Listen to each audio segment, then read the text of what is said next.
భారత సంవిధానము భాగము 2 పౌరసత్వము ఆర్టికల్ 5 ఈ సంవిధాన ప్రారంభమున ఎవరేని వ్యక్తి భారతదేశ రాజ్య క్షేత్రమున నివాస స్థలము కలిగియుండి మరియు భారతదేశ రాజ్య క్షేత్రంలో జన్మించి ఉండినచో లేక ఆ వ్యక్తి యొక్క తండ్రి గాని తల్లి గాని భారతదేశ రాజ్య క్షేత్రంలో జన్మించి ఉండినచో లేక సంవిధాన ప్రారంభమునకు అవ్యవహిత పూర్వము 5 సంవత్సరములకు తక్కువ కాకుండా ఆ వ్యక్తి భారతదేశ రాజ్య క్షేత్రంలో సాధారణముగా నివసించుచుండినచో అతడు భారతదేశ పౌరుడగును. Constitution of India, Part 2, Citizenship. Article 5. Citizenship at the commencement of the Constitution. At the commencement of this Constitution, every person who has his domicile in the territory of India, and who was born in the territory of India, or either of whose parents was born in the territory of India, or who has been ordinarily resident in the territory of India for not less than 5 years immediately preceding such commencement, shall be a citizen of India.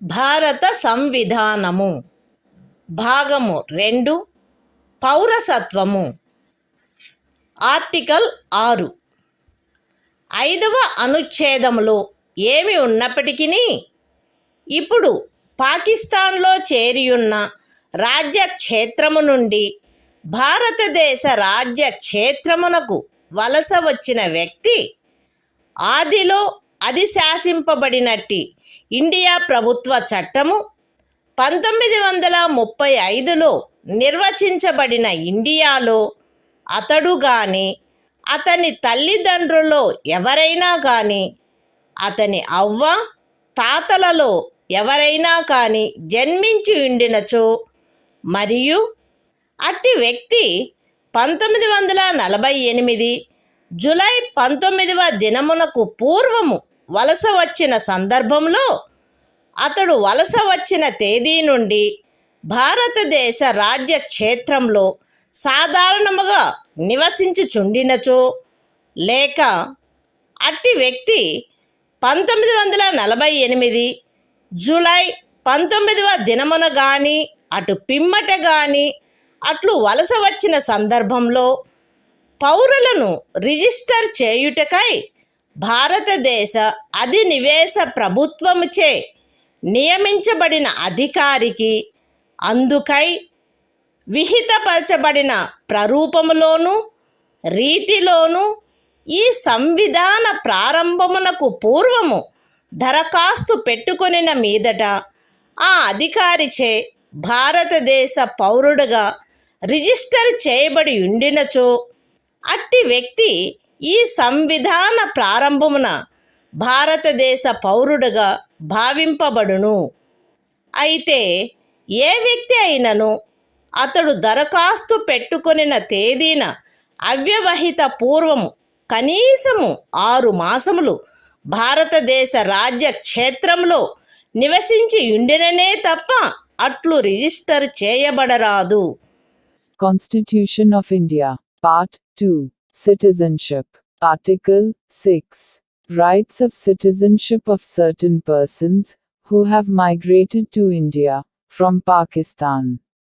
Notwithstanding anything in Article 5, a person who has migrated to the territory of India from the territory now included in Pakistan shall be deemed to be a citizen of India at the commencement of this Constitution, if he, or either of his parents, or any of his grandparents, was born in India, as defined in the Government of India Act, 1935 as originally enacted. And, in the case where such person has so migrated before the 19th day of July, 1948, he has been ordinarily resident in the territory of India since the date of his migration, or in the case where such person has so migrated on or after the 19th day of July, 1948, he has been registered as a citizen of India by an officer appointed in that behalf by the Government of the Dominion of India, on an application made by him, therefore, to such officer before the commencement of this Constitution, in the form and manner prescribed by that government. Provided that no person shall be so registered, unless he has been resident in the territory of India for at least 6 months immediately preceding the date of his application.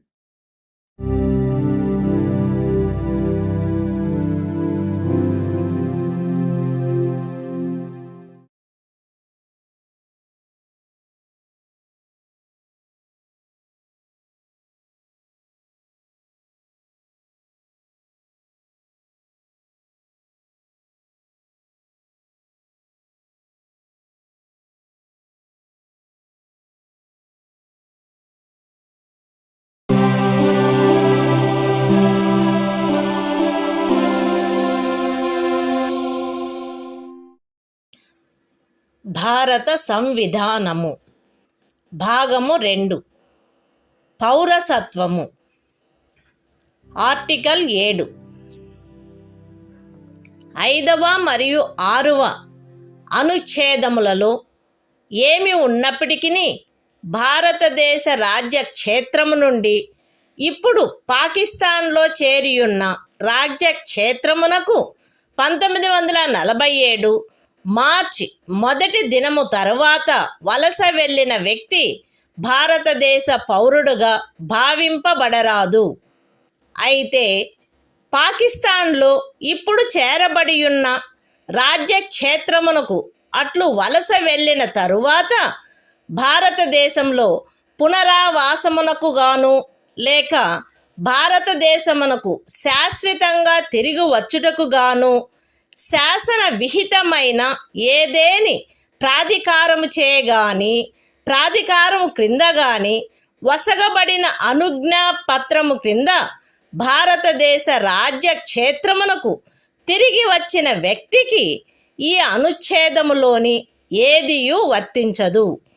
మరియు అట్టి ప్రతి వ్యక్తి 6వ అనుచ్ఛేదము యొక్క ఖండము B నిమిత్తము 1948 July 19వ దినము తరువాత భారతదేశ రాజ్య క్షేత్రమునకు వలస వచ్చినట్లు భావింపబడవలెను.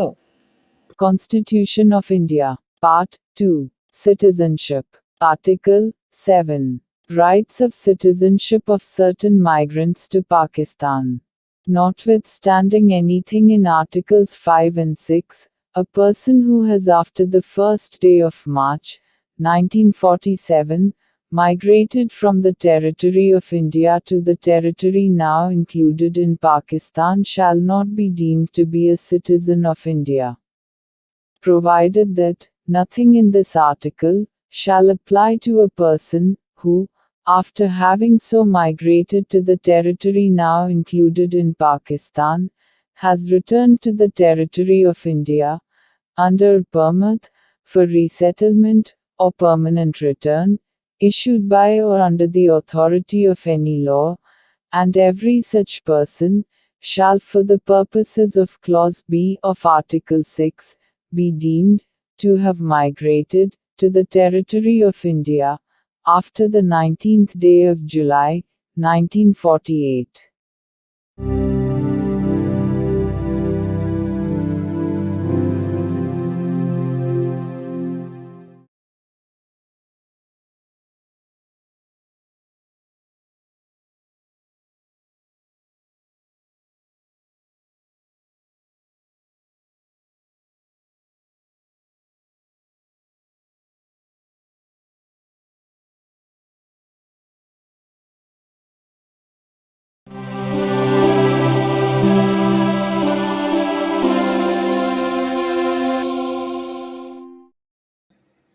భారత సంవిధానము భాగము 2 పౌరసత్వము ఆర్టికల్ 8 5వ అనుచ్ఛేదములో ఏమి ఉన్నప్పటికీ ఒక వ్యక్తి కానీ అతని తల్లిదండ్రుల్లో ఎవరైనా కానీ అతని అవ్వాతాతలలో ఎవరైనా కానీ ఆదిలో అధిశాసించబడినట్టి ఇండియా ప్రభుత్వ చట్టము 1935లో నిర్వచింపబడిన ఇండియాలో జన్మించి ఉండి అట్లు నిర్వచింపబడిన ఇండియా వెలుపల ఏ దేశమందైనను సాధారణముగా నివసించుచున్నచో తనను భారతదేశ పౌరునిగా రిజిస్టర్ చేయవలసినదని భారతదేశ అధినివేశ ప్రభుత్వముచే లేక భారత ప్రభుత్వముచే విహితపరచబడిన ప్రరూపములోను రీతిలోను ఈ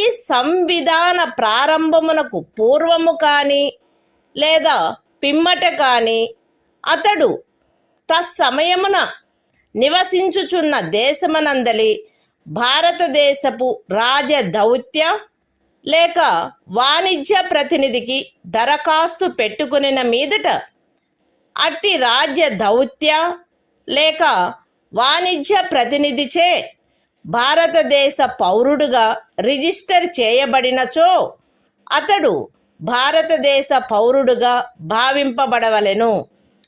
Constitution of India, Part 2, Citizenship, Article 8. Rights of citizenship of certain persons of Indian origin, residing outside India. Notwithstanding anything in Article 5, any person who or either of whose parents, or any of whose grandparents, was born in India, as defined in the Government of India Act, 1935 as originally enacted, and who is ordinarily residing in any country, outside India, as so defined, shall be deemed to be a citizen of India, if he has been registered, as a citizen of India, by the diplomatic or consular representative of India, in the country, where, he is for the time being, residing. On an application, made by him therefore to such diplomatic or consular representative, whether before or after the commencement of this Constitution, in the form and manner prescribed by the Government of the Dominion of India, or the Government of India.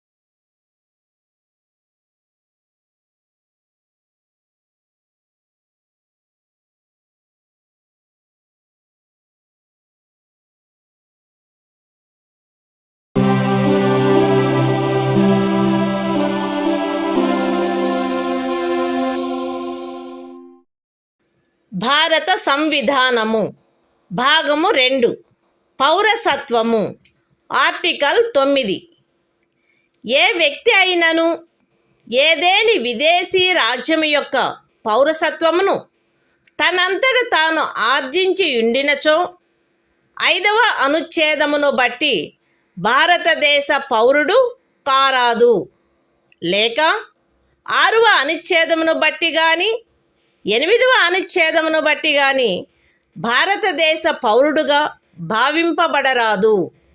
Constitution of India, Part 2, Citizenship, Article 9. Persons, voluntarily acquiring citizenship of a foreign state, not to be citizens. No person shall be a citizen of India by virtue of Article 5, or be deemed to be a citizen of India by virtue of Article 6 or Article 8, if he has voluntarily acquired the citizenship of any foreign state.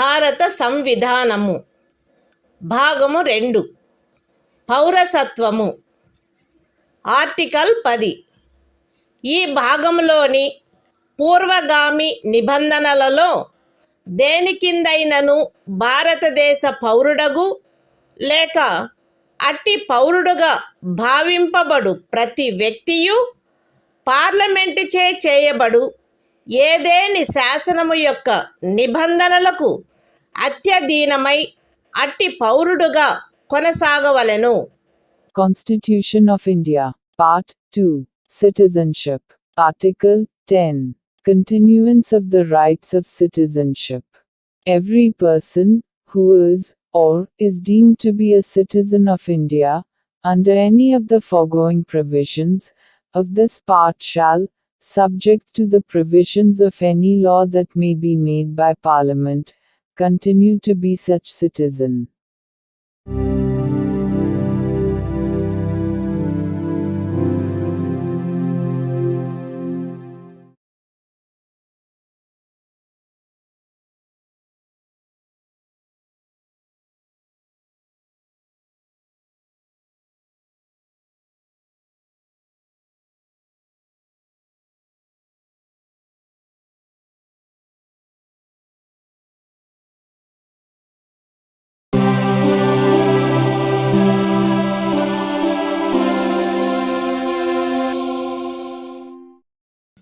భారత సంవిధానము భాగము 2 పౌరసత్వము article 11 పౌరసత్వ ఆర్జన మరియు సమాప్తిని గూర్చియు పౌరసత్వమునకు సంబంధించిన అన్ని ఇతర విషయములను గూర్చియు ఏదేని నిబంధన చేయుటకు పార్లమెంటుకు గల అధికారమును ఈ భాగము యొక్క పూర్వగామి నిబంధనలో ఉన్నదేదియు న్యూనపరచదు. The Constitution of India, Part 2, Citizenship, Article 11, Parliament, to regulate the right of citizenship by law. Nothing in the foregoing provisions of this part shall derogate from the power of Parliament to make any provision with respect to the acquisition and termination of citizenship and all other matters relating to citizenship.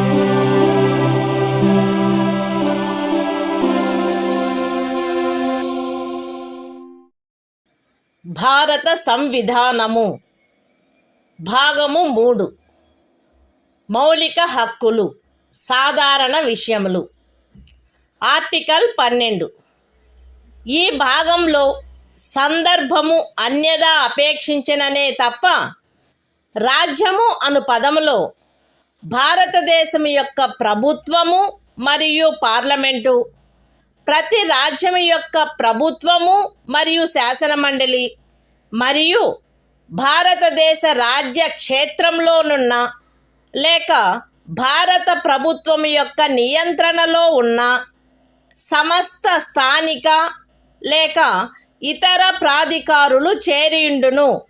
Constitution of India, Part 3, Fundamental Rights, General, Article 12, Definition. In this part, unless the context otherwise requires, the state includes the government and Parliament of India, and the government and the legislature of each of the states, and all local or other authorities within the territory of India, or under the control of the Government of India.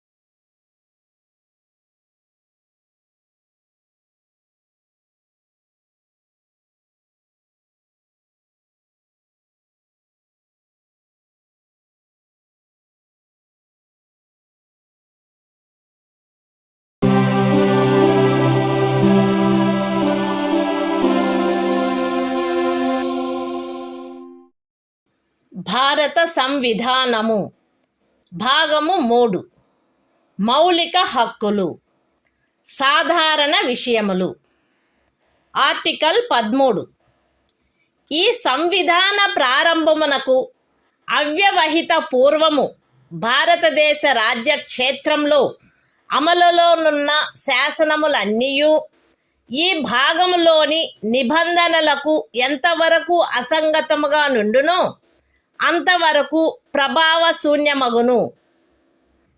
రాజ్యము ఏ శాసనమునైనను ఈ భాగముచే ప్రదత్తమైన హక్కులను తీసివేయనట్లుగా లేక కుంచునట్లుగా చేయరాదు మరియు ఈ ఖండము ఉల్లంఘన మేరకు ప్రభావశూన్యమగును. ఈ అనుచ్ఛేదములో సందర్భము అన్యదా అపేక్షించననే తప్ప ఏ శాసనము అను పదమునందు ఏదైనా అధ్యదేశము, ఉత్తర్వు, ఉపవిధి, నియమము, వినిమయము, అధిసూచన మరియు భారతదేశ రాజ్య క్షేత్రంలో శాసనము వలె అమలు కలిగియున్న ఆచారము లేక వాడుక చేరియుండును. బి అమలులోనున్న శాసనములు అను పదబంధంలో ఈ సంవిధాన ప్రారంభమునకు పూర్వము భారతదేశ రాజ్య క్షేత్రమునందలి ఏదేని శాసన మండలిచే లేక ఇతర సమర్థ ప్రాధికారిచే పాస్ చేయబడి లేక కావింపబడి అంతకు ముందు రద్దు కాని శాసనములు అట్టి ఏ శాసనమైనను అందలి ఏ భాగమైనను అప్పుడు పూర్తిగా కానీ కొన్ని ప్రత్యేక ప్రాంతాలలో కానీ అమలులో లేనప్పటికీ చేరియుండును. ఈ అనుచ్ఛేదంలోనున్నదేదియు 368వ అనుచ్ఛేదము క్రింద ఈ సంవిధానమునకు చేయబడిన ఏదేని సవరణకు వర్తించదు. Constitution of India, Part 3, Fundamental Rights, General, Article 13, Laws inconsistent with or in derogation of the fundamental rights. All laws in force in the territory of India immediately before the commencement of this Constitution, in so far as they are inconsistent with the provisions of this part, shall, to the extent of such inconsistency, be void. The state shall not make any law which takes away or abridges the rights conferred by this part, and any law made in contravention of this clause shall, to the extent of the contravention, be void. In this article, unless the context otherwise requires, law includes any ordinance, order, bylaw, rule, regulation, notification, custom or usage having, in the territory of India, the force of law. Laws in force includes laws passed or made by a legislature or other competent authority, in the territory of India, before the commencement of this Constitution, and, not previously repealed, notwithstanding that any such law, or any part thereof, may not be then in operation, either at all, or in particular areas. Nothing in this article shall apply to any amendment of this Constitution, made under Article 368.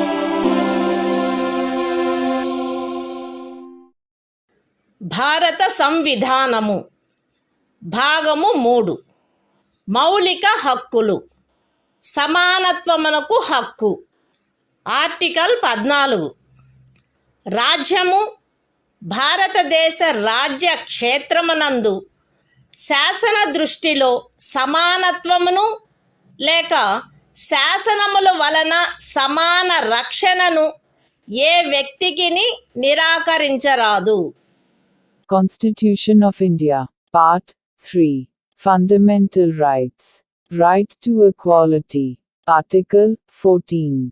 Equality before law. The state shall not deny to any person equality before the law, or the equal protection of the laws within the territory of India.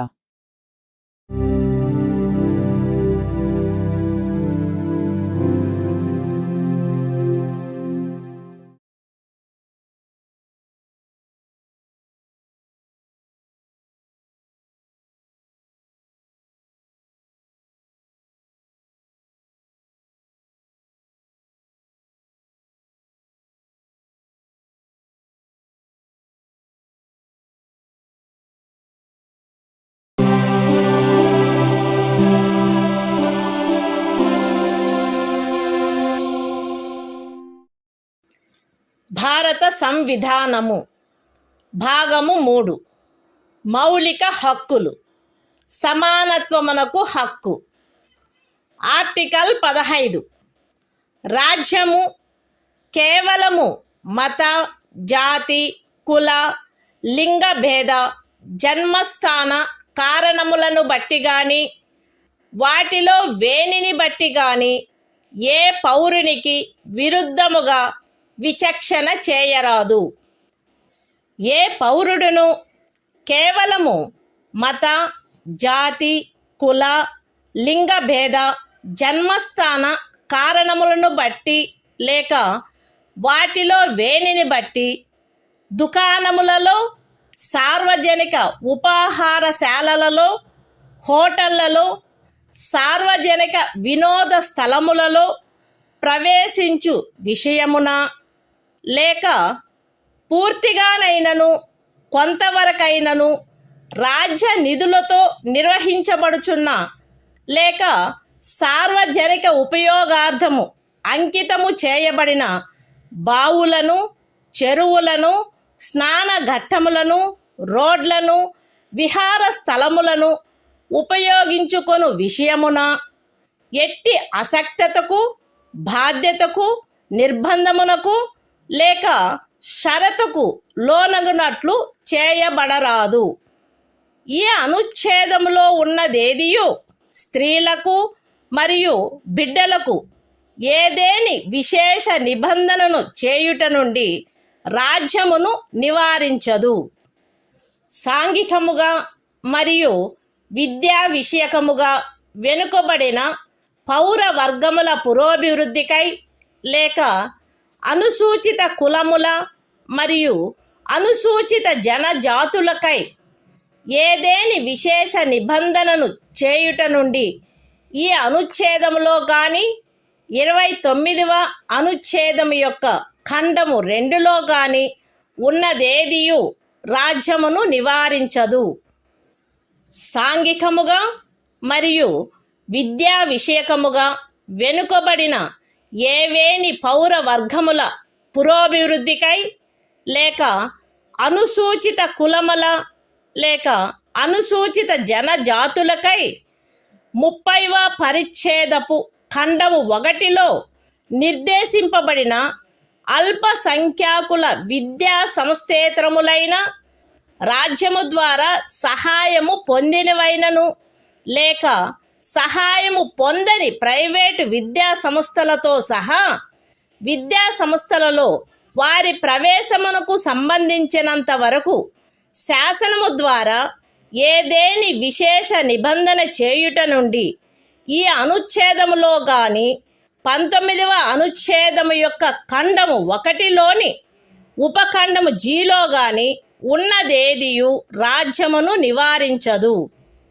ఈ అనుచ్ఛేదము లేదా 19వ అనుచ్ఛేదము యొక్క ఖండము 1లోని ఉపఖండము G లేదా 29వ అనుచ్ఛేదము యొక్క ఖండము 2లో ఉన్నదేదియు ఖండములు 4 మరియు 5లలో పేర్కొనబడిన తరగతులకు కానట్టి ఆర్థికముగా వెనుకబడిన ఏవేని ఇతర పౌర వర్గముల పురోభివృద్ధి కొరకైన ఏదేని విశేష నిబంధనను చేయుట నుండి మరియు ఖండములు 4 మరియు 5లలో పేర్కొనబడిన తరగతులు కానట్టి ఆర్థికముగా వెనుకబడిన ఏవేని పౌర వర్గముల పురోభివృద్ధికై 30వ పరిచ్ఛేదపు ఖండము 1లో నిర్దేశింపబడిన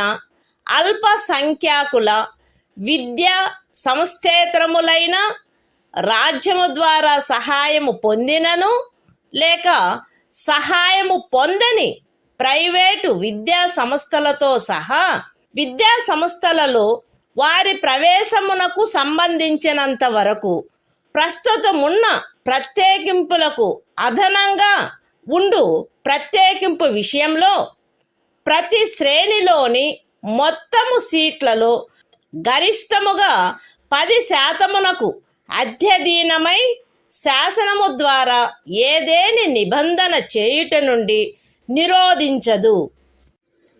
ఎక్స్ప్లనేషన్. ఈ అనుచ్ఛేదము మరియు 16వ అనుచ్ఛేదము ప్రయోజనము నిమిత్తము ఆర్థికముగా వెనుకబడిన తరగతుల కుటుంబ ఆదాయము మరియు ఇతర ఆర్థికపరమైన అననుకూలతల యొక్క ఆధారంగా ఆయా సమయమునందు రాజ్యముచే అధిసూచించబడినట్లుండును. Constitution of India, Part 3. Fundamental Rights. Right to Equality. Article 15. Prohibition of discrimination on grounds of religion, race, caste, sex, or place of birth. The state shall not discriminate against any citizen on grounds only of religion, race, caste, sex, place of birth, or any of them. No citizen shall, on grounds only of religion, race, caste, sex, place of birth, or any of them, be subject to any disability, liability, restriction, or condition, with regard to access to shops, public restaurants, hotels, and places of public entertainment, or the use of wells, tanks, bathing ghats, roads, and places of public resort, maintained wholly or partly out of state funds, or dedicated to the use of the general public. Nothing in this article shall prevent the state from making any special provision for women and children. Nothing in this article, or in Clause 2 of Article 29, shall prevent the state from making any special provision for the advancement of any socially and educationally backward classes of citizens, or for the scheduled castes and the scheduled tribes. Nothing in this article or in subclause G of Clause 1 of Article 19 shall prevent the state from making any special provision, by law, for the advancement of any socially and educationally backward classes of citizens, or for the scheduled castes or the scheduled tribes, insofar as such special provisions relate to their admission to educational institutions, including private educational institutions, whether aided or unaided by the state, other than the minority educational institutions referred to in Clause 1 of Article 30. Nothing in this article or subclause G of Clause 1 of Article 19 or Clause 2 of Article 29 shall prevent the state from making any special provision for the advancement of any economically weaker sections of citizens, other than the classes mentioned in Clauses 4 and 5. And any special provision for the advancement of any economically weaker sections of citizens other than the classes mentioned in clauses 4 and 5 insofar as such special provisions relate to their admission to educational institutions, including private educational institutions, whether aided or unaided by the state, other than the minority educational institutions referred to in Clause 1 of Article 30, which in the case of reservation would be in addition to the existing reservations, and subject to a maximum of 10% of the total seats in each category. Explanation. For the purposes of this article, and Article 16, economically weaker sections shall be, such as, may be notified by the state, from time to time on the basis of family income, and other indicators of economic disadvantage.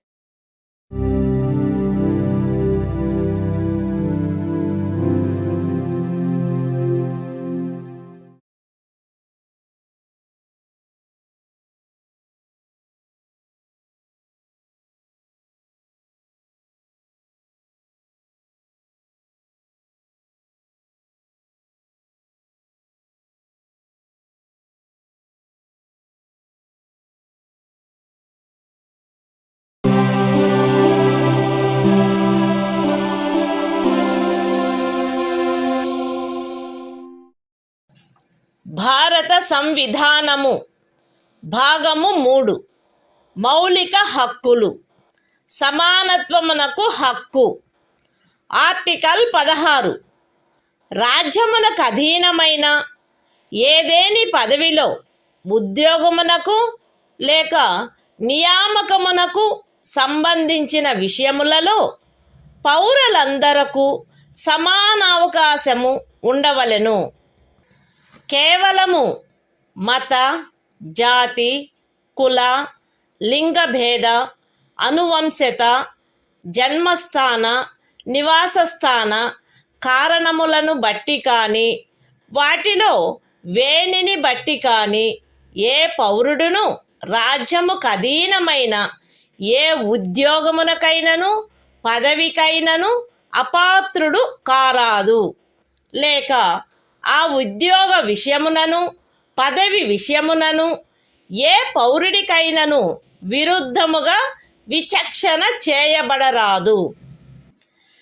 ఏదేని రాజ్య ప్రభుత్వమునకు గాని సంఘ రాజ్య క్షేత్ర ప్రభుత్వమునకు గాని అందలి ఏదేని స్థానిక లేక ఇతర ప్రాధికారికి గాని అధీనమయ్యున్న ఒక తరగతి లేక కొన్ని తరగతుల ఉద్యోగముల విషయమున లేక ఏదేని పదవిలో నియామకము చేయు విషయమున అట్టి ఉద్యోగమునకు లేక నియామకమునకు పూర్వము ఆ రాజ్యములో లేక సంఘ రాజ్య క్షేత్రములో నివాసము ఆవశ్యకమని విహితపరుచు ఏదేని శాసనము చేయుట నుండి ఈ అనుచ్ఛేదములో ఉన్నదేదియు పార్లమెంటును నివారించదు.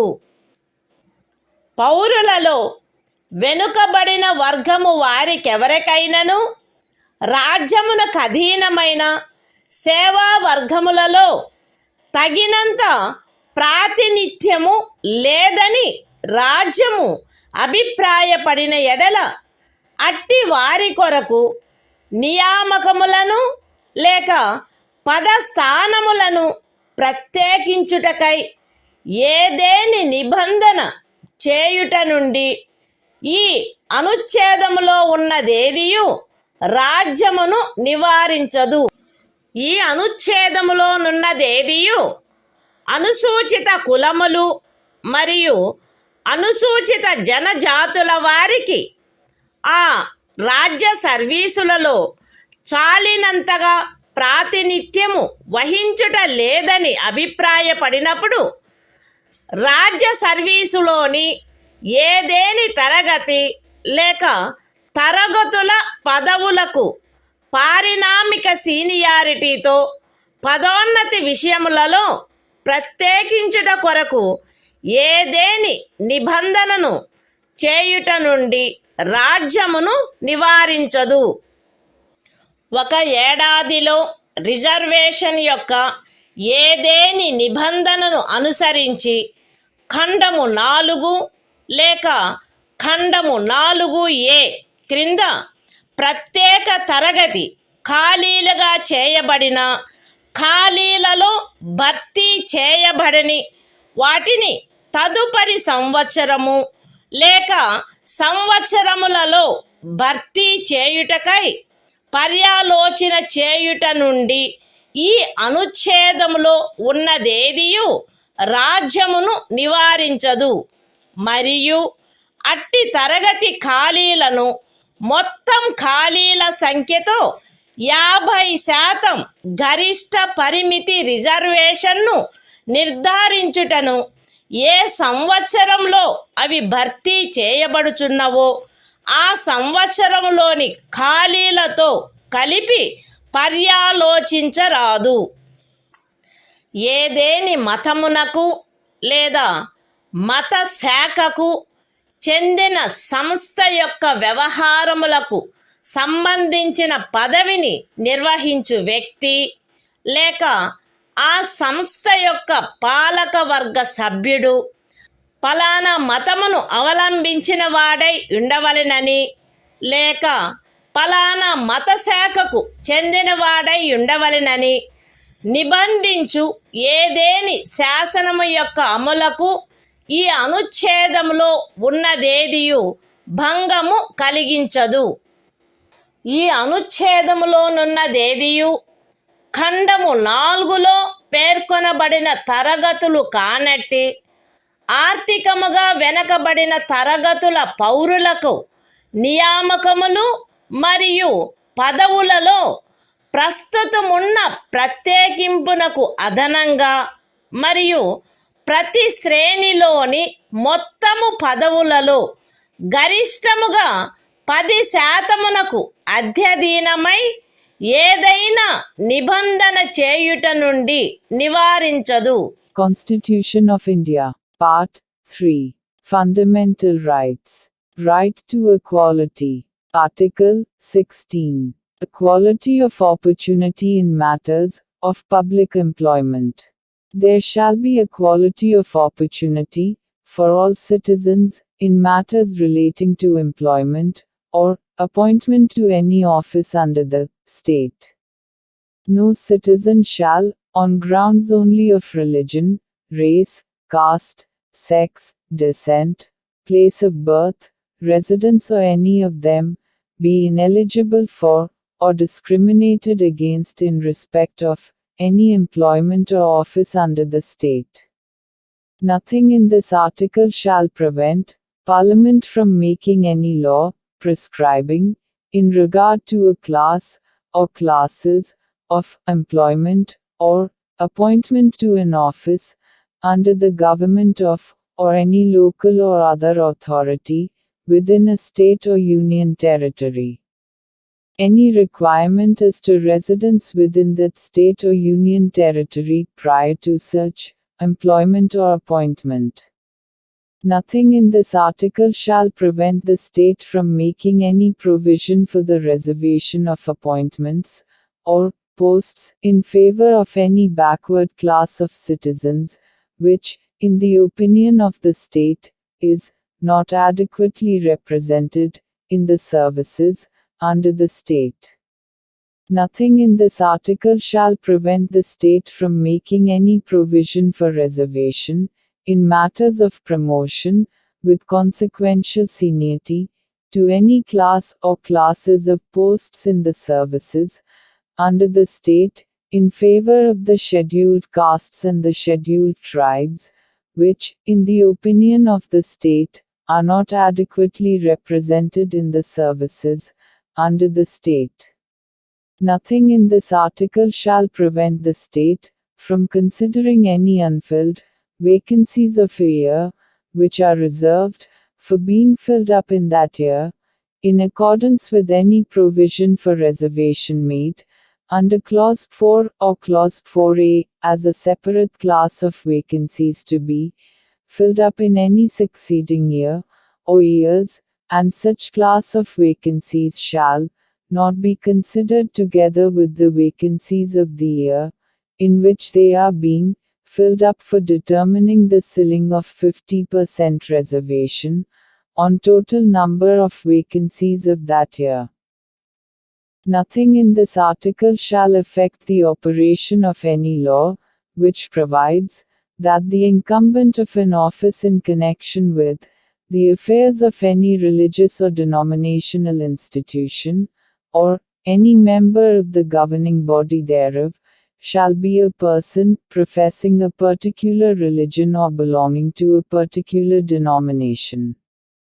Nothing in this article shall prevent the state from making any provision for the reservation of appointments or posts in favor of any economically weaker sections of citizens, other than the classes mentioned in Clause 4, in addition to the existing reservation, and subject to a maximum of 10% of the posts in each category.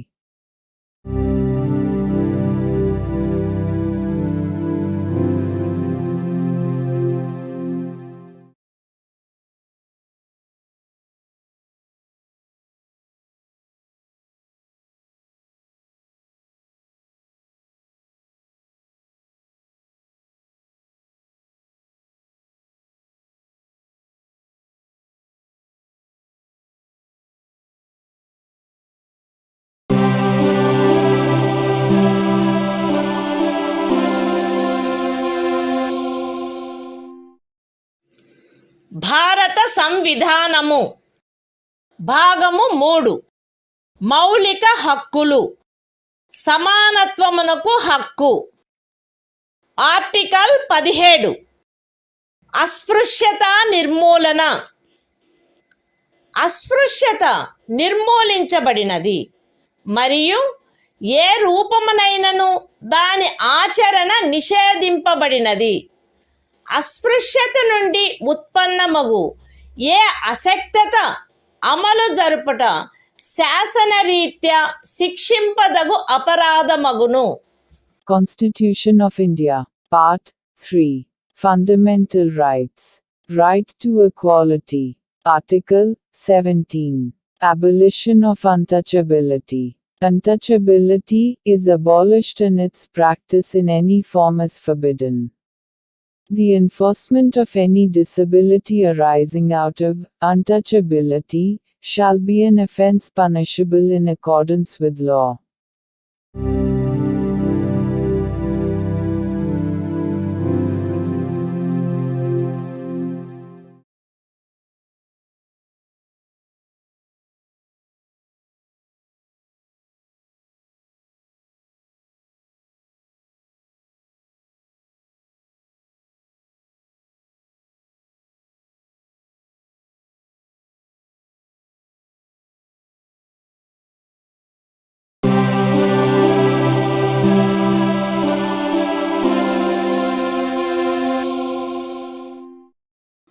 భారత సంవిధానము భాగము 3 మౌలిక హక్కులు సమానత్వమునకు హక్కు. Article 18 abolition of titles. రాజ్యము సైనిక లేక విద్యా సంబంధమైన ఘనతను సూచించినది కానట్టి మరే బిరుదనైనను ప్రదత్తము చేయరాదు. భారతదేశ పౌరుడెవరును ఏ విదేశీ రాజ్యము నుండి ఎట్టి బిరుదును స్వీకరించరాదు. భారతదేశ పౌరుడు కాని ఏ వ్యక్తియు తాను రాజ్యము ఖదీనమైన ఏదేని లాభాయుత లేక విశ్వాసయుత పదవిలో ఉన్నంతకాలము రాష్ట్రపతి సమ్మతి లేకుండా ఏ విదేశీ రాజ్యము నుండి ఎట్టి బిరుదును స్వీకరించరాదు. రాజ్యముకు అధీనమైన ఏదేని లాభాయుత లేక విశ్వాసయుత పదవిలోనున్న వ్యక్తి రాష్ట్రపతి సమ్మతి లేకుండా ఏ విదేశీ రాజ్యము నుండి కానీ ఏ విదేశీ రాజ్యము క్రింద కానీ ఎట్టి బహుమతిని లేక ఉపలబ్ధిని లేక ఏ విధమగు పదవిని స్వీకరించరాదు. Constitution of India, Part 3. Fundamental Rights. Right to Equality. Article 18. Abolition of Titles. 1. No title, not being a military or academic distinction, shall be conferred by the state. 2. No citizen of India shall accept any title from any foreign state. 3. No person who is not a citizen of India shall, while he holds any office of profit or trust under the state, accept without the consent of the President, any title from any foreign state. 4. No person holding any office of profit or trust under the state shall, without the consent of the President, accept any present, emolument, or office of any kind from or under any foreign state.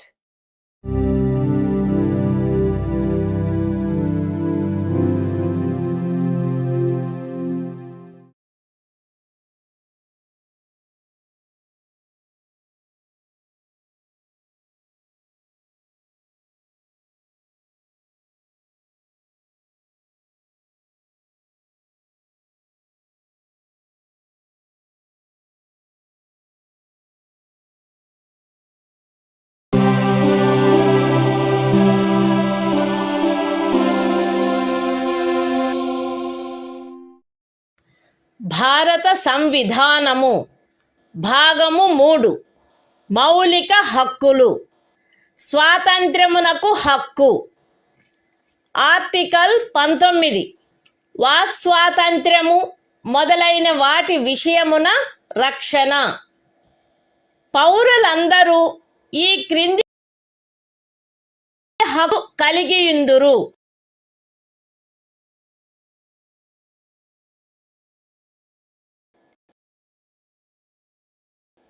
A walk స్వాతంత్రమునకు మరియు భావ ప్రకటన స్వాతంత్ర్యమునకు. B శాంతియుతముగాను మరియు ఆయుధములు లేకుండాను సమావేశమగుటకు. C అసోసియేషనులు లేక సంఘములు లేక సహకార సంఘములు ఏర్పాటు చేయుటకు. డి భారతదేశ రాజ్య క్షేత్రము అంతటను స్వేచ్ఛగా సంచరించుటకు. ఈ భారతదేశ రాజ్య క్షేత్రమునందు ఏ భాగములోనైనను నివసించుటకు మరియు స్థిర నివాసము ఏర్పరచుకొనుటకు. మరియు జి ఏదేని వృత్తిని అవలంబించుటకు లేక ఏదేని ఉపజీవికను వ్యాపారమును లేక వర్తకమును సాగించుటకు.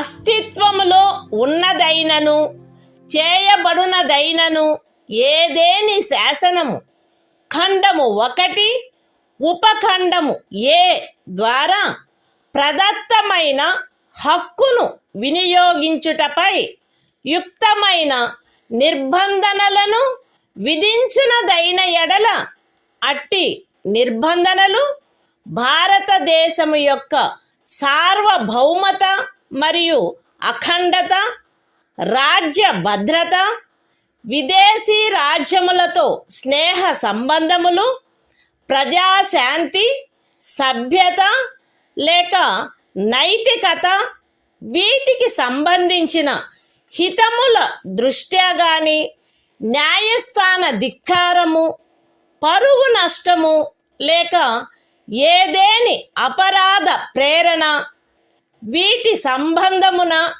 విధించబడినచో అంత మేరకు ఆ శాసనము యొక్క అమలుకు సదరు ఉపఖండములో ఉన్నదేదియు భంగము కలిగించదు లేక ఆ శాసనము చేయుట నుండి ఈ ఉపఖండంలో ఉన్నదేదియు రాజ్యమును నివారించదు. అస్తిత్వములో ఉన్నదైనను చేయబడునదైనను ఏదేని శాసనము సదరు ఖండము యొక్క ఉపఖండము బి ద్వారా ప్రదత్తమైన హక్కును వినియోగించుటపై యుక్తమైన నిర్బంధనలను విధించునదైన ఎడల అట్టి నిర్బంధనలు భారతదేశము యొక్క సార్వభౌమత మరియు అఖండత లేక ప్రజాశాంతి వీటికి సంబంధించిన హితముల దృష్ట్యా విధించబడినచో అంత మేరకు ఆ శాసనము యొక్క అమలుకు సదరు ఉపఖండంలో ఉన్నదేదియు భంగము కలిగించదు. లేక ఆ శాసనమును చేయుట నుండి ఆ ఉపఖండములో ఉన్నదేదియు రాజ్యమును నివారించదు. అస్తిత్వములో ఉన్నదైనను చేయబడినదైనను ఏదేని శాసనము సదరు ఖండము యొక్క ఉపఖండము సి ద్వారా ప్రదత్తమైన హక్కును వినియోగించుటపై యుక్తమైన నిర్బంధనలను విధించునదైన ఎడల అట్టి నిర్బంధనలు భారతదేశము యొక్క సార్వభౌమత మరియు అఖండత లేక ప్రజాశాంతి లేక నైతికత వీటికి సంబంధించిన హితముల దృష్ట్యా విధించబడినచో అంత మేరకు ఆ శాసనము యొక్క అమలుకు సదరు ఉపఖండములో ఉన్నదేదియు భంగము కలిగించదు.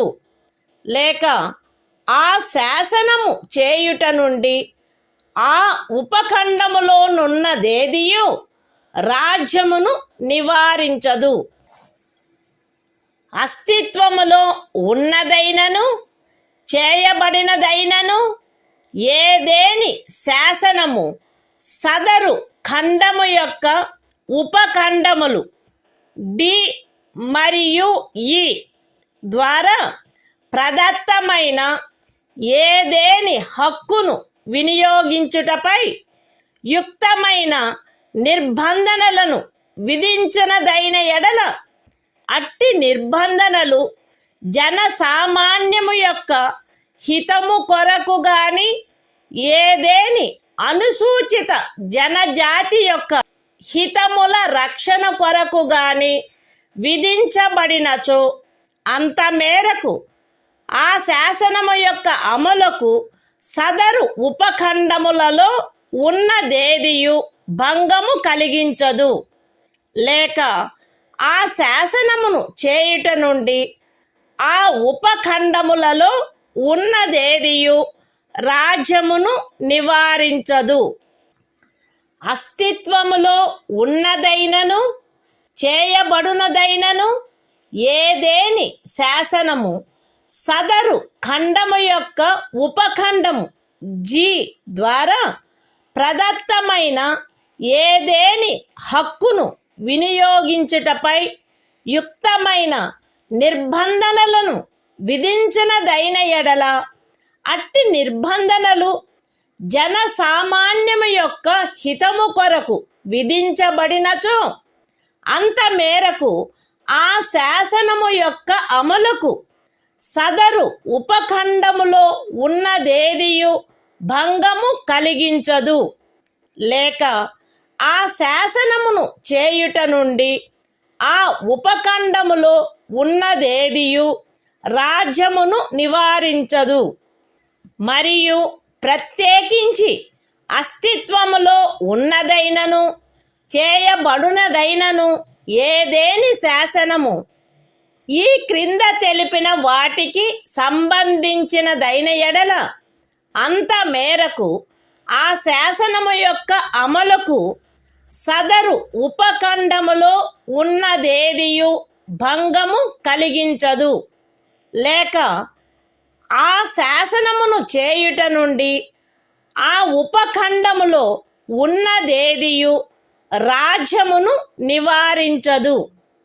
అవేవనగా ఏదేని వృత్తిని అవలంబించుటకు లేక ఏదేని ఉపజీవికను, వ్యాపారమును లేక వర్తకమును సాగించుటకు ఆవశ్యకమగు వృత్తి సంబంధమైన లేక సాంకేతిక అర్హతలు లేక పూర్ణత లేక భాగత పౌరులను అపవర్జించైనను అన్యథా అయినను రాజ్యముచే లేక రాజ్యమునకు చెందిన లేక రాజ్యము యొక్క నియంత్రణలోనున్న ఏదేని కార్పొరేషన్చే ఏదేని వ్యాపారము, వర్తకము, పరిశ్రమ లేక సేవ సాగించబడుట. Constitution of India, Part 3. Fundamental Rights. Right to Freedom. Article 19. Protection of certain rights regarding freedom of speech, etc. All citizens shall have the right a. to freedom of speech and expression, b. to assemble peaceably and without arms, c. to form associations or unions or cooperative societies, d. to move freely throughout the territory of India, a. to reside and settle in any part of the territory of India, and g. to practice any profession, or to carry on any occupation, trade or business. Nothing in sub-clause A of clause 1 shall affect the operation of any existing law, or prevent the state from making any law, insofar as such law imposes reasonable restrictions on the exercise of the right conferred by the said sub-clause, in the interests of the sovereignty and integrity of India, the security of the state, friendly relations with foreign states, public order, decency or morality, or in relation to contempt of court, defamation, or incitement to an offense. Nothing in sub-clause B of the said clause shall affect the operation of any existing law insofar as it imposes, or prevent the state from making any law imposing, in the interests of the sovereignty and integrity of India or public order, reasonable restrictions on the exercise of the right conferred by the said sub-clause. Nothing in sub-clause C of the said clause shall affect the operation of any existing law insofar as it imposes, or prevent the state from making any law imposing, in the interests of the sovereignty and integrity of India or public order or morality, reasonable restrictions on the exercise of the right conferred by the said sub-clause. Nothing in sub-clauses D and A of the said clause shall affect the operation of any existing law insofar as it imposes, or prevent the state from making any law imposing, reasonable restrictions on the exercise of any of the rights conferred by the said sub-clauses, either in the interests of the general public, or for the protection of the interests of any scheduled tribe. Nothing in sub-clause G of the said clause shall affect the operation of any existing law, insofar as it imposes, or prevent the state from making any law imposing, in the interests of the general public, reasonable restrictions on the exercise of the right conferred by the said sub-clause, and, in particular, nothing in the said sub-clause shall affect the operation of any existing law, insofar as it relates to, or prevent the state from making any law relating to 1.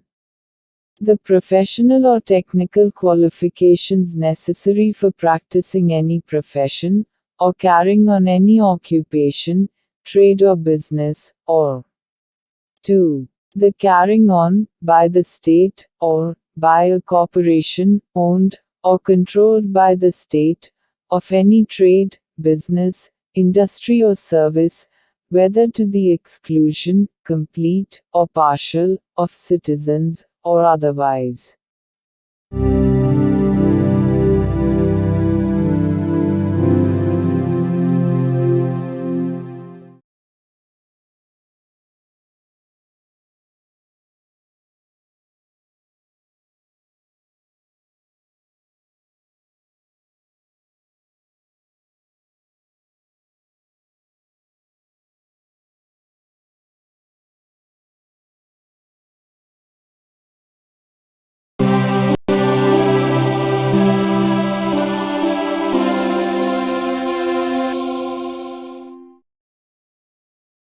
భారత సంవిధానము భాగము 3 మౌలిక హక్కులు స్వాతంత్ర్యమునకు హక్కు article 20 అపరాధములకై నేరస్థాపన విషయమున రక్షణ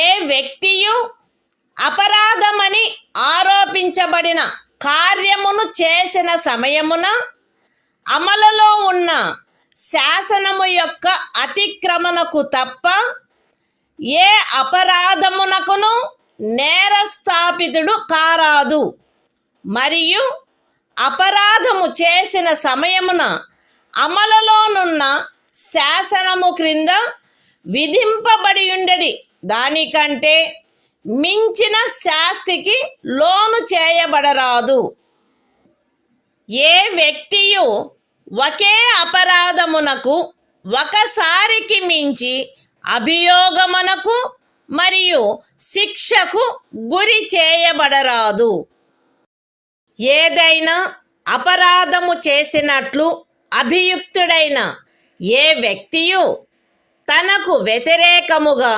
సాక్ష్యము నొసగుటకు బలవంతము చేయబడరాదు. Constitution of India, Part 3. Fundamental Rights. Right to Freedom. Article 20. Protection in respect of conviction for offences. No person shall be convicted of any offence except for violation of a law, in force, at the time of the commission of the act, charged as an offence, nor be subjected to a penalty greater than that, which might have been inflicted under the law, in force, at the time of the commission of the offence. No person shall be prosecuted and punished, for the same offence, more than once. No person accused of any offence shall be compelled to be a witness against himself.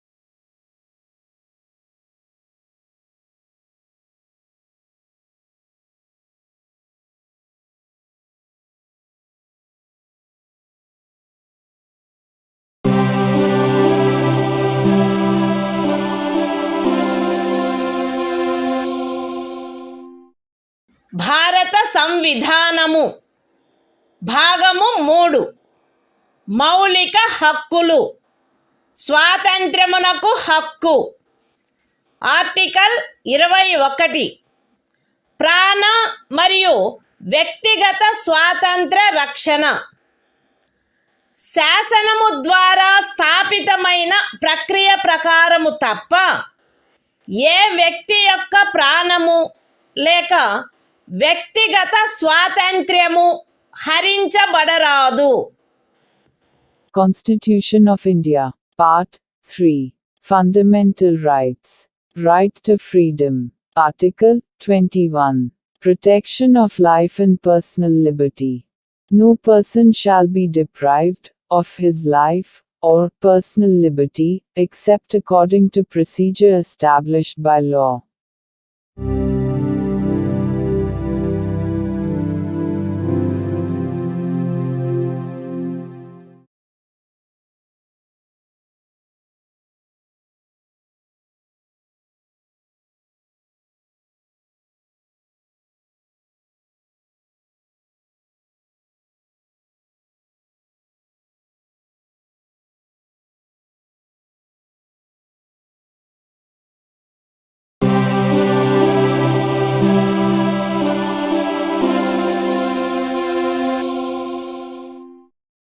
భారత సంవిధానము భాగము 3 మౌలిక హక్కులు స్వాతంత్ర్యమునకు హక్కు article 21A విద్యా హక్కు రాజ్యము శాసనము ద్వారా నిర్ధారించునట్టి రీతిలో 6 నుండి 14 సంవత్సరముల వయసులోని పిల్లలందరికీ నిశుల్క మరియు నిర్బంధ విద్యను కల్పించవలెను.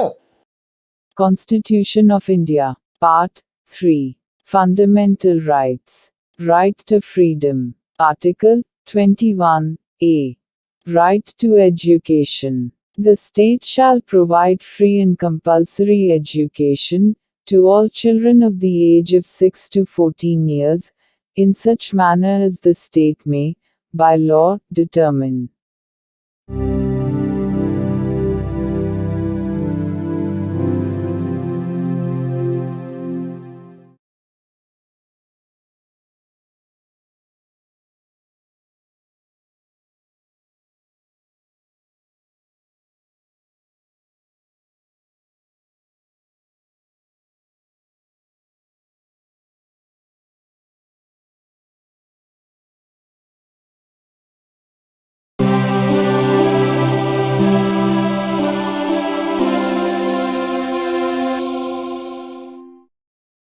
భారత సంవిధానము భాగము 3 మౌలిక హక్కులు స్వాతంత్ర్యమునకు హక్కు ఆర్టికల్ 22 కొన్ని సందర్భములలో అరెస్టు మరియు నిరోధము నుండి రక్షణ అరెస్టు చేయబడిన ఏ వ్యక్తియు అట్టి అరెస్టుకు గల కారణములను గూర్చి వీలైనంత త్వరితముగా తెలియజేయబడకుండా అభిరక్షణలో నిరోధించబడరాదు మరియు తాను కోరిన న్యాయవాది సలహా పొందుటకు అట్టి న్యాయవాదిచే ప్రతివాదన చేయించుకొనుటకు గల హక్కు అతనికి నిరాకరించబడరాదు. అరెస్టు చేయబడి అభిరక్షణలో నిరోధించబడిన ప్రతి వ్యక్తి అట్లు అరెస్టు చేయబడిన తరువాత అరెస్టు చేయబడిన స్థలము నుండి అక్కడికి అత్యంత సమీపమున గల మెజిస్ట్రేటు న్యాయస్థానమునకు అతనిని తీసుకొని పోవుటకు ఆవశ్యకమైన కాలమును మినహాయించి 24 గంటల లోపల అట్టి మెజిస్ట్రేటు సమక్షమున హాజరుపరచబడవలెను మరియు అట్టి ఏ వ్యక్తియు మెజిస్ట్రేటు యొక్క ప్రాధికారం లేకుండా సదరు కాలావధికి మించి అభిరక్షణలో నిరోధించబడరాదు. ఖండములు 1 మరియు 2లో ఉన్నదేదియు ఈ క్రింది వ్యక్తికి వర్తించదు.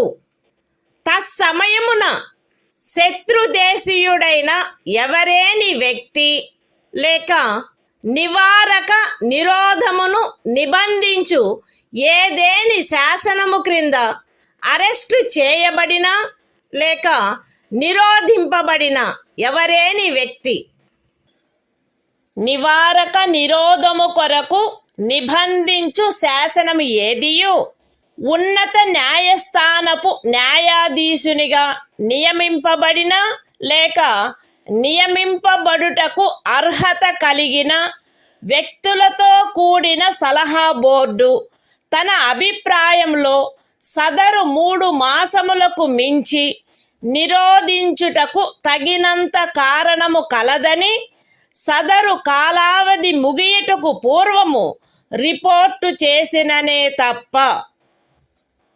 అయితే ఈ ఖండములోనున్నదేదియు ఖండము 7 యొక్క ఉపఖండము B క్రింద పార్లమెంటు చేసిన ఏదేని శాసనము ద్వారా విహితమైన గరిష్ట కాలావధికి మించి ఏ వ్యక్తినైనను నిరోధించుటకు ప్రాధికారము నొసగదు లేక అట్టి వ్యక్తి ఖండము 7 యొక్క ఉపఖండములు A మరియు Bల క్రింద పార్లమెంటు చేయబడిన ఏదేని శాసనము యొక్క నిబంధనలను అనుసరించి నిరోధించబడిననే తప్ప ఒక వ్యక్తిని 3 మాసముల కంటే ఎక్కువ కాలావధికి నిరోధించుటకు ప్రాధికారము నొసగదు. నివారక నిరోధమును నిబంధించు ఏదేని శాసనము క్రింద చేయబడిన ఉత్తర్వును అనుసరించి ఎవరేని వ్యక్తి నిరోధించబడినప్పుడు అట్లు ఉత్తర్వు చేయు ప్రాధికారి అట్టి ఉత్తర్వును చేయుటకు గల కారణములను వీలైనంత త్వరితముగా ఆ వ్యక్తికి తెలియపరచవలెను. మరియు ఆ ఉత్తర్వుకు విరుద్ధముగా విన్నవించుకొనుటకు అతనికి శీఘ్రతమైన అవకాశమును కలిగించవలెను. ఖండము 5లో నిర్దేశింపబడిన ఉత్తర్వును చేయు ప్రాధికారి ఏ సంగతులను వెల్లడించుట ప్రజాహితమునకు విరుద్ధమని తలచునో అట్టి సంగతులను అతడు వెల్లడించవలెనని సదరు ఖండములోనిదేదియు అపేక్షించరాదు. పార్లమెంటు శాసనము ద్వారా ఈ క్రింది విషయములను విహితము చేయవచ్చును. ఏ. ఖండము 4 యొక్క ఉపఖండము ఏలోని నిబంధనలను అనుసరించి సలహా బోర్డు యొక్క అభిప్రాయమును పొందకుండా నివారక నిరోధమును నిబంధించు ఏదేని శాసనము క్రింద ఏదేని తరగతికి లేక తరగతులకు చెందిన కేసులలో ఒక వ్యక్తిని 3 మాసములకు మించిన కాలావధికి నిరోధించుటకైన పరిస్థితులను. బి. నివారక నిరోధమును నిబంధించు ఏదేని శాసనము క్రింద ఏదేని తరగతికి లేక తరగతులకు చెందిన కేసులలో ఎవరేని వ్యక్తి యొక్క నిరోధమునకు గరిష్ట కాలావధి. మరియు C.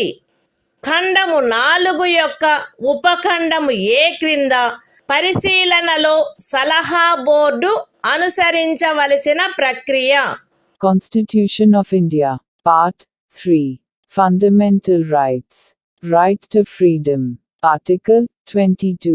Protection against arrest and detention in certain cases. 1. No person who is arrested shall be detained in custody without being informed, as soon as may be, of the grounds for such arrest. Nor shall he be denied the right to consult, and to be defended by, a legal practitioner of his choice.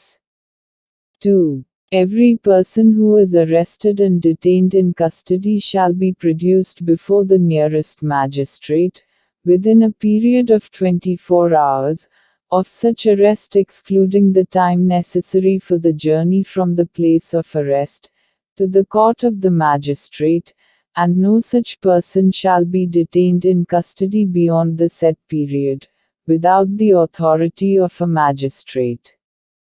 3. Nothing in clauses 1 and 2 shall apply to any person who for the time being is an enemy alien, or to any person who is arrested or detained, under any law providing for preventive detention. 4. No law providing for preventive detention shall authorize the detention of a person, for a longer period than 3 months. Unless, an advisory board consisting of persons, who are, or have been, or are qualified to be appointed as, judges of a high court, has reported, before the expiration of the said period of 3 months, that there is in its opinion sufficient cause for such detention.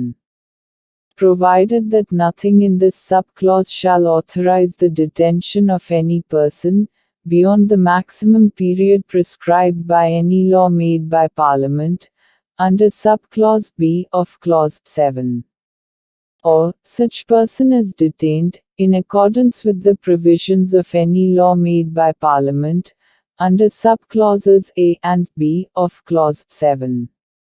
5. When any person is detained in pursuance of an order made under any law, providing for preventive detention, the authority making the order shall, as soon as may be, communicate to such person the grounds on which the order has been made, and shall afford him the earliest opportunity of making a representation against the order.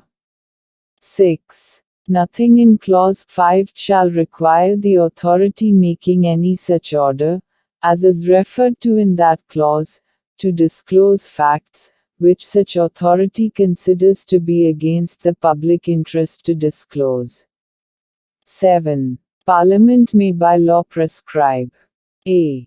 The circumstances, under which in the class, or classes of cases, in which a person may be detained for a period longer than 3 months, under any law providing for preventive detention, without obtaining the opinion of an advisory board, in accordance with the provisions of subclause A of clause 4. B. The maximum period, for which any person may in any class, or classes of cases, be detained, under any law, providing for preventive detention. And C. The procedure to be followed by an advisory board, in an inquiry, under subclause A of clause 4.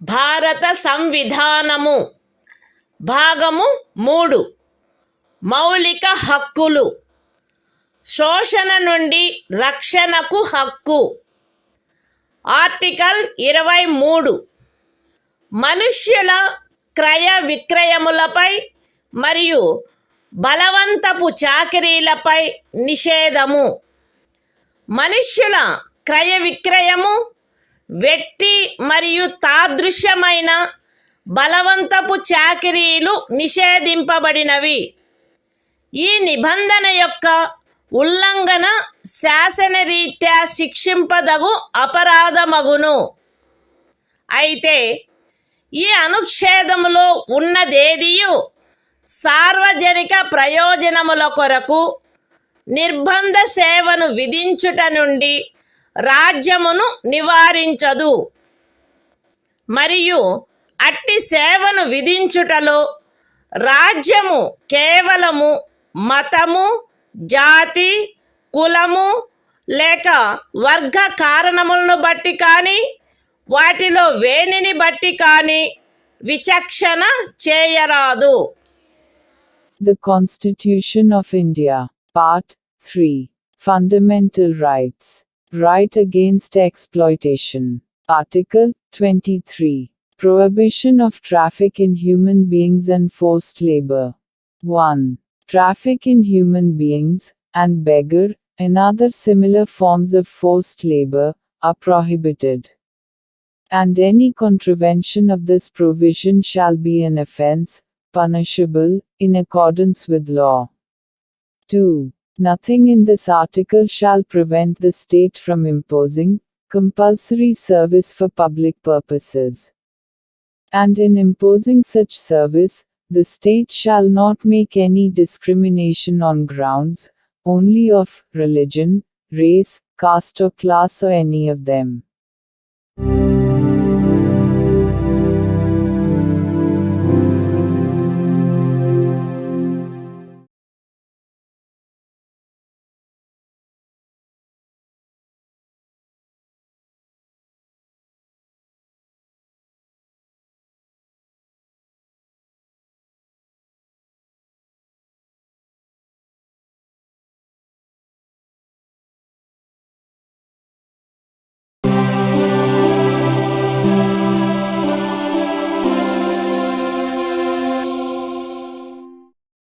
భారత సంవిధానము భాగము 3 మౌలిక హక్కులు శోషణ నుండి రక్షణకు హక్కు article 24 కర్మాగారాలు మొదలైన వాటిలో బిడ్డలను ఉద్యోగములో నుంచుటపై నిషేధము 14 సంవత్సరముల లోపు వయసు గల ఏ బిడ్డయు ఏ కర్మాగారములో కానీ గనిలో కానీ పని చేయుటకు ఉద్యోగములో ఉంచబడరాదు లేక అపాయకరమైన ఏదేని ఇతర ఉద్యోగములలో ఉంచబడరాదు.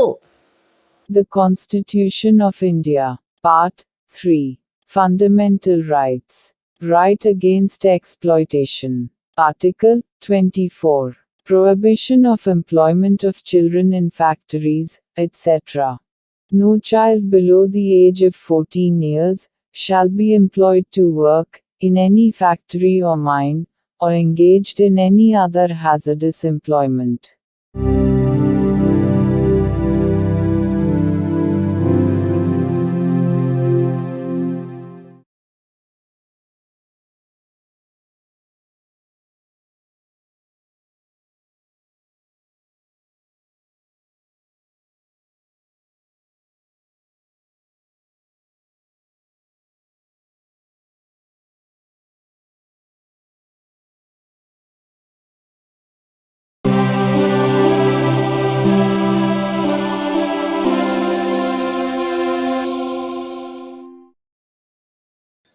భారత సంవిధానము భాగము 3 మౌలిక హక్కులు మత స్వాతంత్ర్యపు హక్కు ఆర్టికల్ 25 అంతరాత్మను అనుసరించి స్వాతంత్ర్యము స్వేచ్ఛాయుత మతావలంబన ఆచరణ ప్రచారములు ప్రజాశాంతికి నైతికతకు ఆరోగ్యమునకు మరియు ఈ భాగము యొక్క ఇతర నిబంధనలకు అత్యధీనమై అంతరాత్మను అనుసరించి స్వాతంత్రమునకును స్వేచ్ఛగా మతమును అవలంబించుటకును ఆచరించుటకును ప్రచారము చేయుటకును జనులందరూ సమానముగా హక్కు కలిగియుందురు.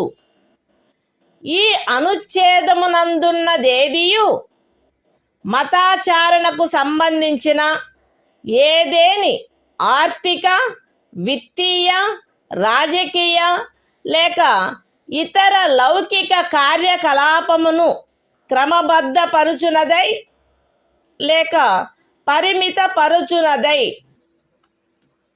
సాంఘిక సంక్షేమమునకును సంస్కరణకును లేక సార్వజనిక స్వభావము గల హిందూ మత సంస్థలలో హిందువులలోని అన్ని వర్గములకును శాఖలకును ప్రవేశము కలగచేయు నిబంధన చేయునదై అస్తిత్వములోనున్న ఏదేని శాసనము యొక్క అమలుకు భంగము కలిగించదు లేక అట్టి ఏ శాసనమునైనను చేయుట నుండి రాజ్యమును నివారించదు. ఎక్స్ప్లనేషన్ 1 కృపాన ధారణ కృపాన వహనము సిక్కు మతావలంబనములో చేరియున్నట్లు భావింపబడవలెను. ఎక్స్ప్లనేషన్ 2 ఖండము 2 యొక్క ఉపఖండము బిలో హిందువులను గూర్చిన నిర్దేశమునందు సిక్కు జైన లేక బౌద్ధ మతావలంబ వ్యక్తులను గూర్చిన నిర్దేశము చేరియున్నట్లు అన్వయించబడవలెను మరియు హిందూ మత సంస్థలను గూర్చిన నిర్దేశము తదనుసారముగా అన్వయించబడవలెను. The Constitution of India, Part 3, Fundamental Rights, Right to Freedom of Religion, Article 25, Freedom of Conscience and Free Profession, Practice and Propagation of Religion. 1. Subject to public order, morality and health, and, to the other provisions of this part, all persons are equally entitled to freedom of conscience, and the right, freely to profess, practice, and propagate religion. 2. Nothing in this article shall affect the operation of any existing law, or prevent the state from making any law, regulating or restricting any economic, financial, political or other secular activity which may be associated with religious practice. B. Providing for social welfare and reform, or the throwing open of Hindu religious institutions of a public character to all classes and sections of Hindus. Explanation 1. The wearing and carrying of kirpans shall be deemed to be included in the profession of the Sikh religion. Explanation 2. In subclause B of clause 2, the reference to Hindus shall be construed as including a reference to persons professing the Sikh, Jaina, or Buddhist religion, and the reference to Hindu religious institutions shall be construed accordingly.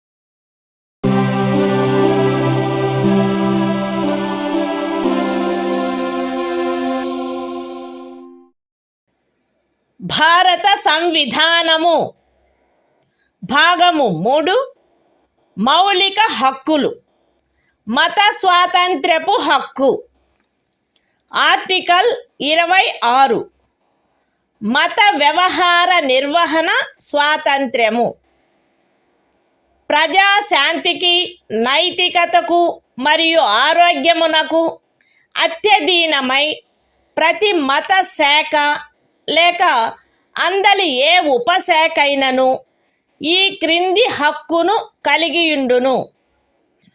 మత మరియు ధార్మిక ప్రయోజనముల కొరకు సంస్థలను స్థాపించుట మరియు పోషించుట, మత విషయములలో స్వీయ వ్యవహారములను నిర్వహించుకొనుట, స్థిరాస్తిని మరియు చరాస్తిని కలిగియుండుట మరియు ఆర్జించుట, మరియు అట్టి ఆస్తిని శాసనమును అనుసరించి నిర్వహించుట. The Constitution of India, Part 3. Fundamental Rights. Right to freedom of religion. Article 26. Freedom to manage religious affairs. Subject to public order, morality and health, every religious denomination, or any section thereof, shall have the right a. to establish and maintain institutions for religious and charitable purposes. b. to manage its own affairs, in matters of religion. c. to own and acquire movable and immovable property, and d. to administer such property in accordance with law.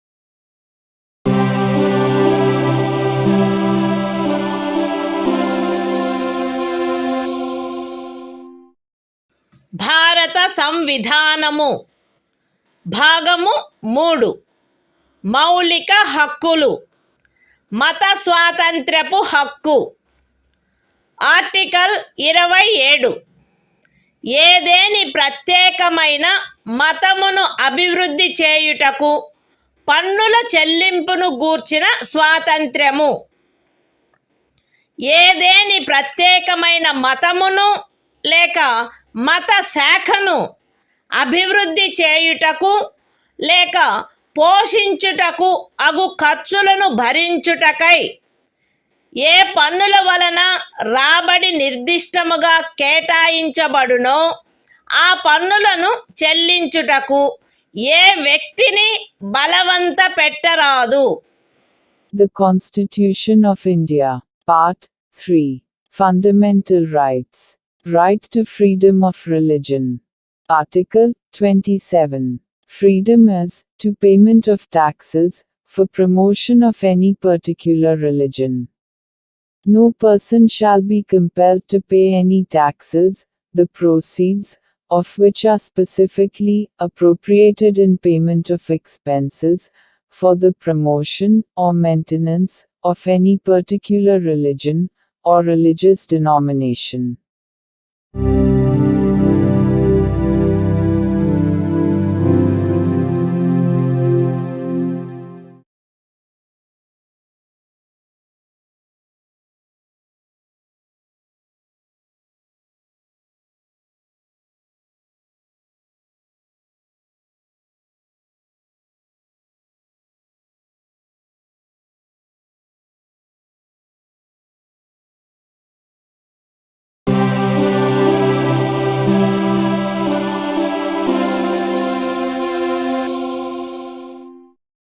భారత సంవిధానము భాగము 3 మౌలిక హక్కులు. మత స్వాతంత్ర్యపు హక్కు. Article 28. కొన్ని విద్యా సంస్థలలో మత బోధ లేక మత సంబంధమైన ఆరాధన జరుగుతున్నప్పుడు హాజరగుటను గూర్చిన స్వాతంత్ర్యము.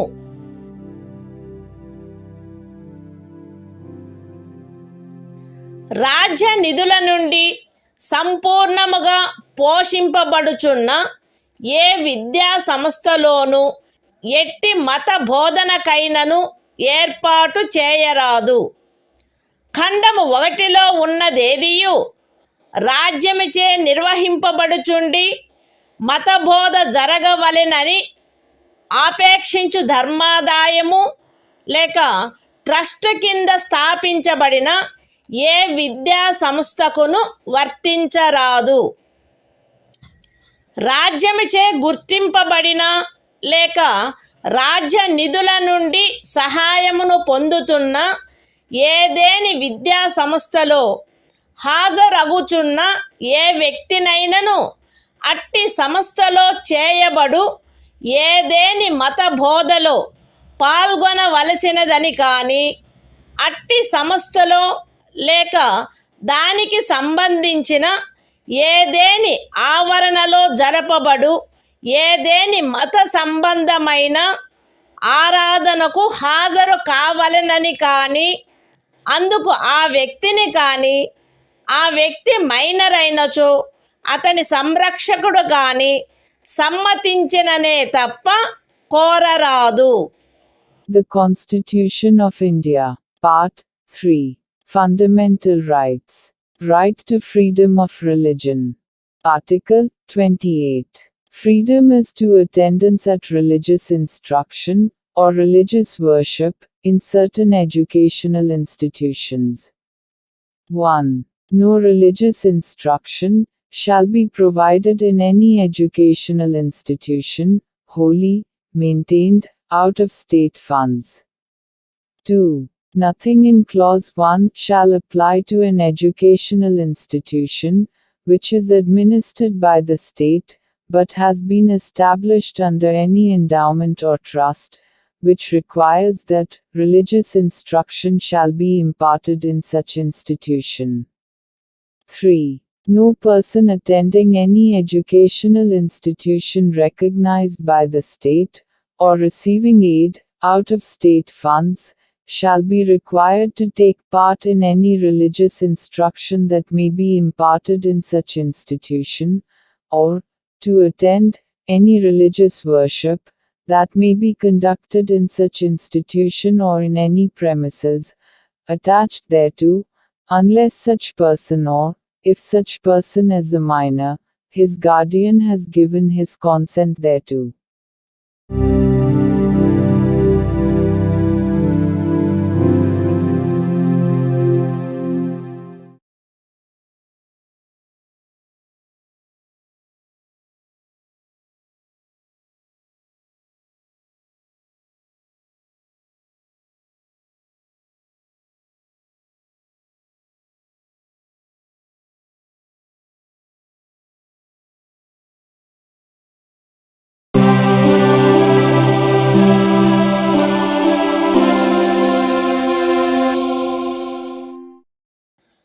భారత సంవిధానము భాగము 3 మౌలిక హక్కులు సాంస్కృతిక మరియు విద్యా విషయక హక్కులు ఆర్టికల్ 29 అల్పసంఖ్యాక వర్గముల యొక్క హితముల రక్షణ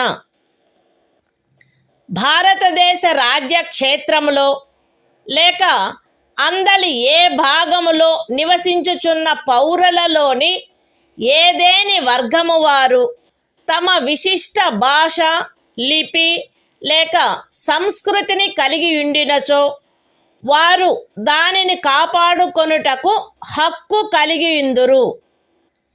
రాజ్యముచే పోషింపబడుచున్న లేక రాజ్య నిధుల నుండి సహాయము పొందుచున్న ఏ విద్యా సంస్థలోనైనను కేవలము మతము జాతి కులము భాష కారణములను బట్టి కానీ వాటిలో దేనిని బట్టి కానీ ఏ పౌరునికైనను ప్రవేశము నిరాకరించబడరాదు. The Constitution of India, Part 3, Fundamental Rights, Cultural and Educational Rights, Article 29, Protection of Interests of Minorities. 1. Any section of the citizens residing in the territory of India, or any part thereof having a distinct language, script, or culture of its own, shall have the right to conserve the same. 2. No citizen shall be denied admission into any educational institution, maintained by the state, or receiving aid, out of state funds, on grounds only of religion, race, caste, language or any of them.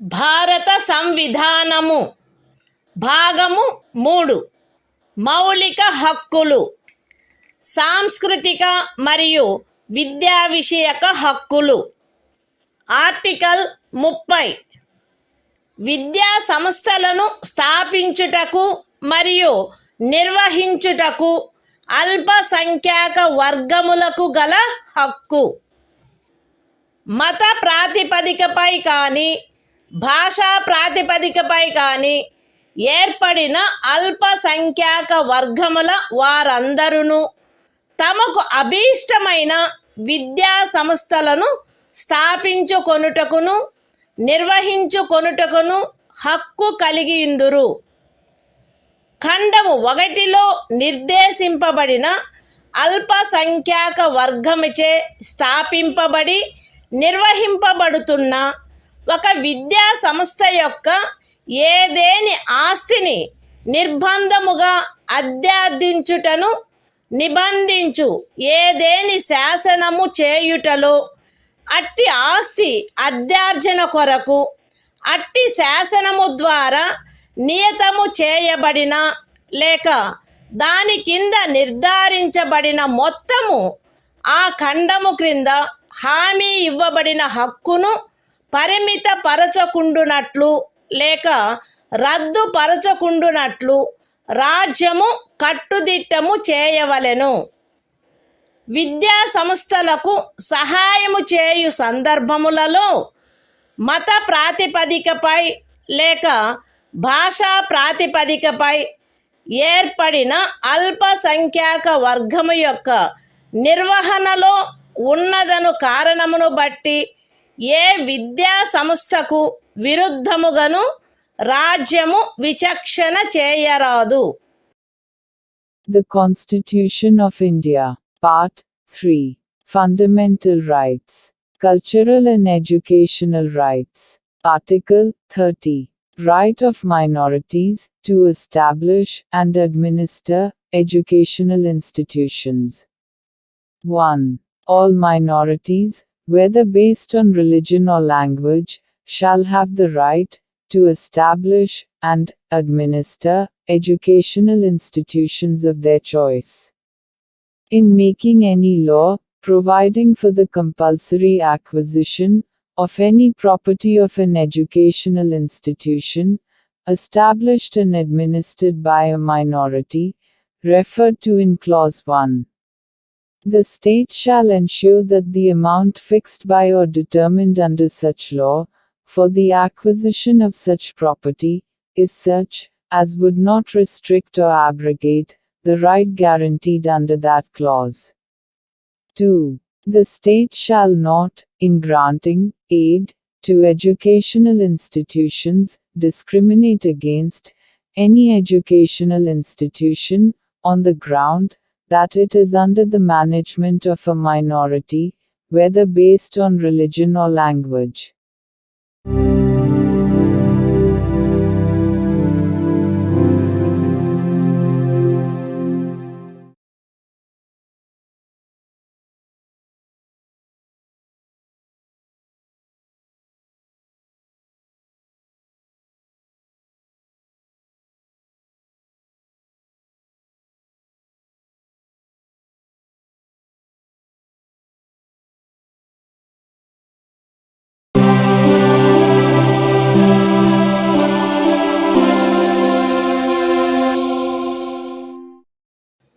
భారత సంవిధానము భాగము 3 మౌలిక హక్కులు. కొన్ని శాసనముల వ్యావృత్తి. Article 31A. Estate మొదలగు వాటి అధ్యార్జన కొరకు నిబంధించు శాసనము వ్యావృత్తి. 13వ అనుచ్ఛేదంలో ఏమి ఉన్నప్పటికీ రాజ్యమిచే ఏదేని ఎస్టేటు యొక్క లేక అందలి ఏవేని హక్కుల యొక్క గాని అధ్యార్జన కొరకు లేక అట్టి హక్కుల నిర్వాపన లేక మార్పు కొరకు లేక ప్రజాహితమునకు లేక ఆస్తి యొక్క సముచిత నిర్వహణను చేకూర్చుటకు గాని రాజ్యము ఏదేని ఆస్తి యొక్క నిర్వహణను పరిమిత కాలము వరకు చేపట్టుట కొరకు లేక ప్రజాహితమునకు లేక ఏదేని కార్పొరేషనుల సముచిత నిర్వహణను చేకూర్చుటకు 2 లేక అంతకు మించిన కార్పొరేషనుల యొక్క విలీనీకరణ కొరకు లేక కార్పొరేషన్ల యొక్క నిర్వాహక ఏజెంట్ల, కార్యదర్శుల మరియు కోశాధికారుల, మేనేజింగ్ డైరెక్టర్ల, ఆదేశకుల లేక నిర్వాహకుల హక్కులను లేక కార్పొరేషన్ల యొక్క వాటాదారుల ఓటింగు హక్కులను నిర్వాపన చేయుట కొరకు లేక మార్పు చేయుట కొరకు లేక ఏదేని ఖనిజముకైన కౌలు లేక ఖనిజ తైలమును వెతుకుటకైనా లేక వెలికి తీయుటకైనా ఖరారు, కౌలు లేక లైసెన్సును బట్టి ప్రాప్తించు ఏవేని హక్కులను నిర్వాపన చేయుట కొరకు లేక మార్పు చేయుట కొరకు లేక అట్టి ఖరారు, కౌలు లేక లైసెన్సును సమయాత్పూర్వమే సమాప్తము చేయుట కొరకు లేక రద్దు చేయుట కొరకు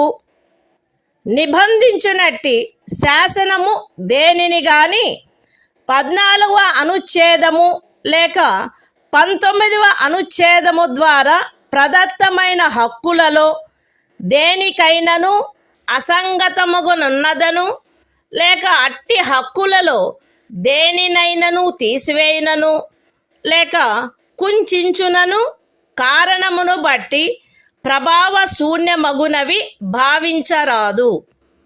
అయితే అట్టి శాసనము ఒక రాజ్య శాసన మండలిచే చేయబడినదైన ఎడల రాష్ట్రపతి పర్యాలోచన కొరకై ప్రత్యేకింపబడి ఆయన అనుమతిని పొందిననే తప్ప ఈ అనుచ్ఛేదము యొక్క నిబంధనలు దానికి వర్తించవు. అంతేకాక రాజ్యముచే ఏదేని ఎస్టేటు అధ్యార్జింపబడుటకు ఏదేని శాసనము నిబంధన చేయునెడల మరియు ఆ ఎస్టేటులో చేరిన ఏదేని భూమి ఒక వ్యక్తి యొక్క స్వంత సేద్యము క్రిందయున్న ఎడల అట్టి అధ్యార్జనకు సంబంధించిన శాసనములో మార్కెట్ విలువకు తగ్గని రేటు చొప్పున నష్టపరిహారము చెల్లించుటకు నిబంధనలున్ననే తప్ప తత్సమయమున అమలులోనున్న ఏదేని శాసనము క్రింద అతడికి వర్తించడి గరిష్ట పరిమితి లోపు ఉన్న భూమిలోని ఏదేని భూభాగము కానీ దానిపై గల లేక దానికి చెందియున్న ఏదేని భవనము కానీ కట్టడము కానీ రాజ్యముచే అధ్యార్జింపబడుట శాసన సమ్మతము కాదు. ఈ అనుచ్ఛేదములో ఏదేని స్థానిక ప్రాంతము విషయమున ఎస్టేటు అను పదము ఆ ప్రాంతమునందు అమలులోనున్న భూమి కౌళ్లకు సంబంధించి అస్తిత్వంలోనున్న శాసనములో ఆ పదమునకు గాని స్థానీయ తుల్య పదమునకు గాని ఏ అర్థము కలదో ఆ అర్థమునే కలిగియుండును మరియు అందు ఈ క్రిందివి కూడా చేరియుండును.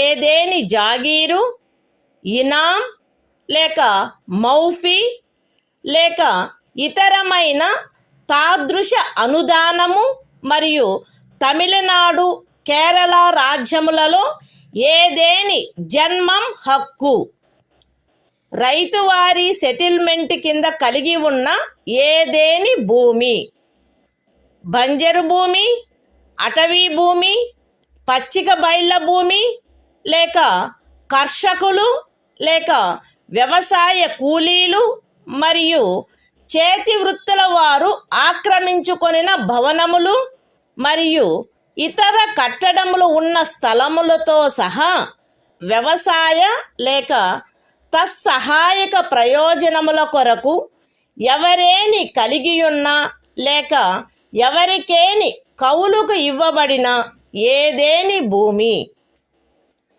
ఎస్టేట్ విషయమున హక్కులు అను పదమునందు ప్రొప్రైటరు, సబ్ ప్రొప్రైటరు, అపర ప్రొప్రైటరు, ధారణాధికారి, రైతు లేక రైతు కింది రైతు లేక ఇతర మధ్యస్థుని యందు నిహితమయ్యుండు ఏవైనా హక్కులు మరియు భూమి శిస్తును గూర్చిన ఏవైనా హక్కులు లేక విశేషాధికారములు చేరియుండును.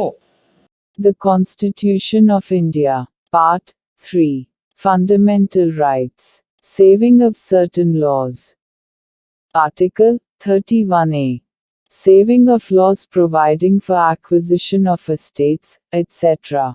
Notwithstanding anything contained in Article 13, no law providing for the acquisition by the state of any estate or of any rights therein, or the extinguishment or modification of any such rights, or the taking over of the management of any property by the state, for a limited period, either in the public interest, or in order to secure the proper management of the property, or the amalgamation of two or more corporations, either in the public interest, or in order to secure the proper management of any of the corporations, or the extinguishment or modification of any rights of managing agents, secretaries and treasurers, managing directors, or managers of corporations, or of any voting rights of shareholders thereof,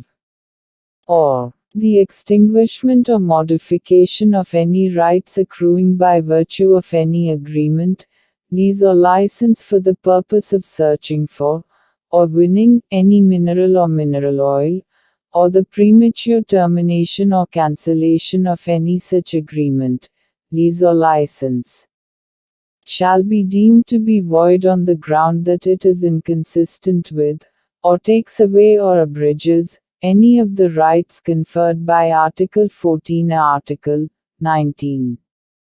Provided that, where such law is a law, made by the legislature of a state, the provisions of this article shall not apply thereto, unless such law, having been reserved for the consideration of the President, has received his assent.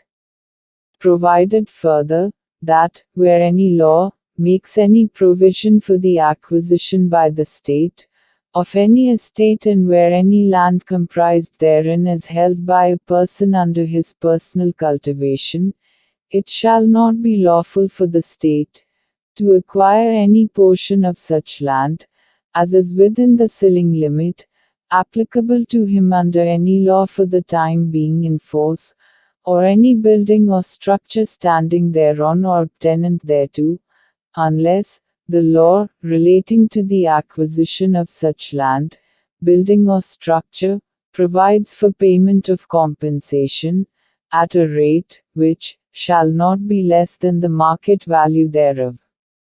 In this article, the expression estate shall, in relation to any local area, have the same meaning as that expression, or its local equivalent has in the existing law relating to land tenures in force in that area, and shall also include any jagir, inam, or muafi, or other similar grant.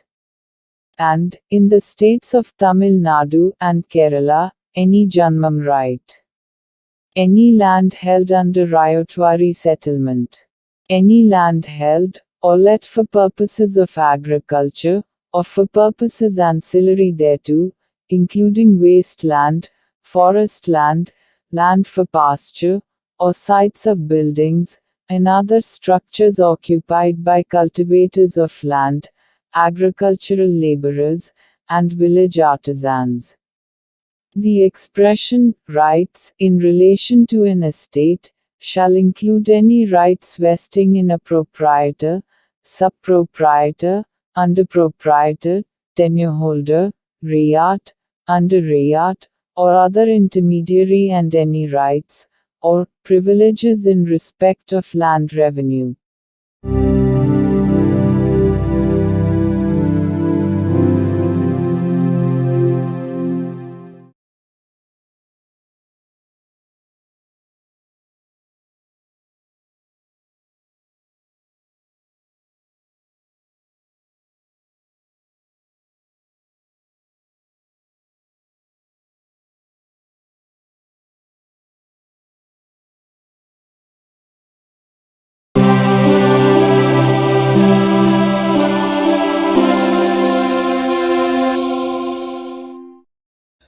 భారత సంవిధానము భాగము 3 మౌలిక హక్కులు. కొన్ని శాసనముల వ్యావృత్తి. Article 31(b) కొన్ని చట్టములకు మరియు వినిమయములకు శాసనిక మాన్యత కలగజేయుట. 31(a) అనుచ్ఛేదములో గల నిబంధనల సాధారణతకు భంగము కలగకుండా 9వ అనుసూచిలో నిర్దిష్టపరచబడిన ఏవేని చట్టములు, నియమములు, వాటి యొక్క ఏవేని నిబంధనలు, అట్టి చట్టము, నియమము లేక నిబంధనను ఈ భాగంలోని ఏవేని నిబంధనల ద్వారా ప్రదత్తమైన ఏవేని హక్కులకు అసంగతముగా నున్నదను, లేక ఆ హక్కులలో దేనినైనను తీసివేయుచున్నదను, లేక కుంచుచున్నదను ఆధారముపై ప్రభావ శూన్యమైనదని గాని, ఎప్పుడైనను ప్రభావ శూన్యమై యుండినదని గాని భావించరాదు. మరియు ఏదేని న్యాయస్థానము లేక ట్రిబ్యునల్ యొక్క ఏదేని తీర్పు, డిక్రీ లేక ఉత్తర్వు దానికి విరుద్ధముగా నున్నప్పటికీ సదరు ప్రతి చట్టము మరియు నియమము దాని రద్దు లేక సవరణ చేయుటకు ఏదేని సమర్థ శాసన మండలికి గల అధికారమునకు అత్యధీనమై అమలునందు కొనసాగవలెను. The Constitution of India, Part 3. Fundamental Rights. Saving of certain laws. Article 31b. Validation of certain acts and regulations. Without prejudice to the generality of the provisions contained in Article 31a. None of the acts and regulations specified in the 9th schedule, nor any of the provisions thereof shall be deemed to be void, or ever to have become void on the ground that such act, regulation or provision is inconsistent with, or takes away or abridges any of the rights conferred by any provisions of this part. And, notwithstanding any judgment, decree or order of any court or tribunal, to the contrary, each of the said acts and regulations shall, subject to the power of any competent legislature to repeal, or amend it, continue in force.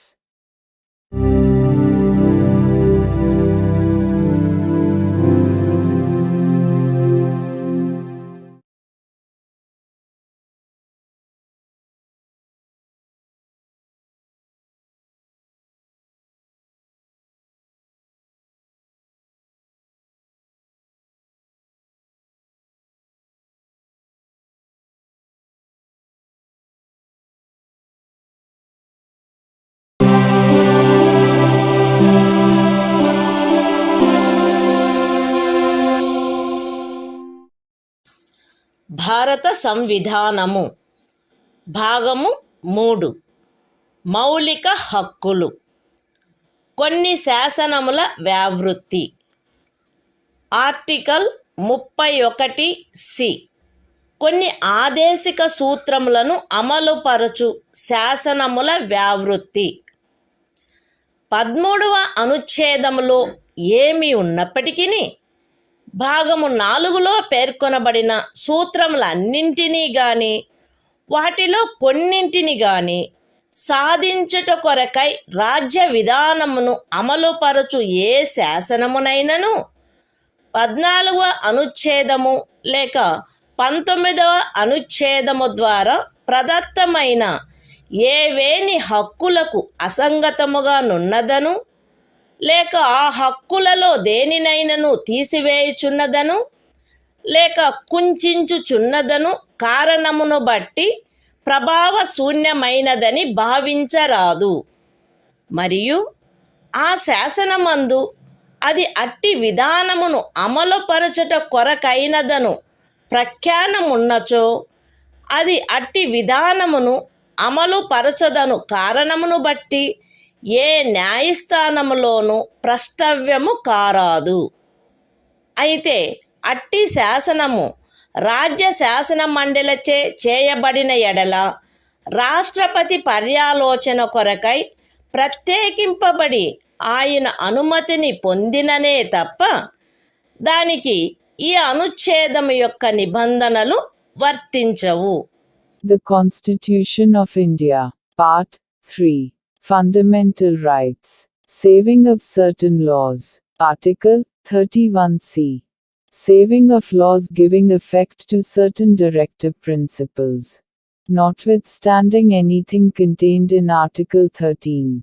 No law giving effect to the policy of the state towards securing all or any of the principles laid down in Part 4 shall be deemed to be void, on the ground that it is inconsistent with, or takes away or abridges any of the rights conferred by Article 14 or Article 19.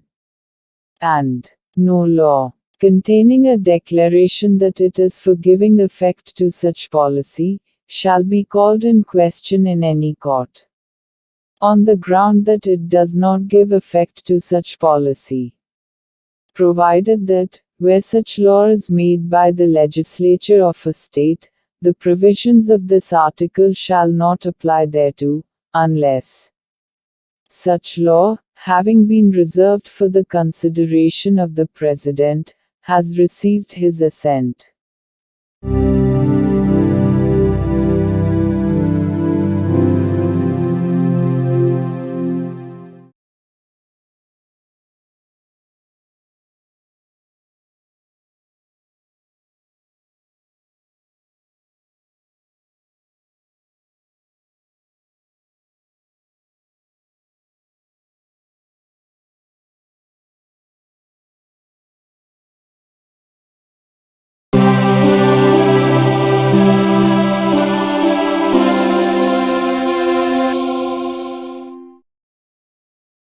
భారత సంవిధానము భాగము 3 మౌలిక హక్కులు సంవిధానిక ప్రత్యుపాయములకు హక్కు article 32 ఈ భాగముచే ప్రదత్తము చేయబడిన హక్కులను అమలుపరుచుటకు ప్రత్యుపాయములు ఈ భాగము ద్వారా ప్రదత్తమైన హక్కులను అమలుపరచుటకు సముచిత చర్యల ద్వారా సర్వోన్నత న్యాయస్థానమును అర్థించు హక్కుకు హామీ ఇయ్యబడినది. ఈ భాగము ద్వారా ప్రదత్తమైన ఏవేని హక్కులను అమలుపరచుట కొరకు ఆదేశములను లేక ఉత్తర్వులను లేక బందీ ప్రత్యక్ష హెబియస్ కార్పస్ పరమాదేశ మాండమస్ ప్రతిషేధ ప్రొహిబిషన్ అధికార పృచ్ఛ కోవారెంటో మరియు ఉత్ప్రేషణ సర్ష్యోరారి స్వభావము గల రిట్లతో సహా అధిలేఖలను వీటిలో సముచితమైన దానిని జారీ చేయుటకు సర్వోన్నత న్యాయస్థానము అధికారము కలిగియుండును. ఖండములు 1 మరియు 2 ద్వారా సర్వోన్నత న్యాయస్థానమునకు ప్రదత్తమైన అధికారములకు భంగము కలగకుండా ఖండము 2 క్రింద సర్వోన్నత న్యాయస్థానముచే వినియోగింపబడదగు అధికారముల అన్నిటినీ కాని వాటిలో దేనినైనను కాని ఏదేని ఇతర న్యాయస్థానమునకు దాని అధికారిత యొక్క స్థానిక హద్దులలో వినియోగించు అధికారమును శాసనము ద్వారా పార్లమెంటు వసగవచ్చును.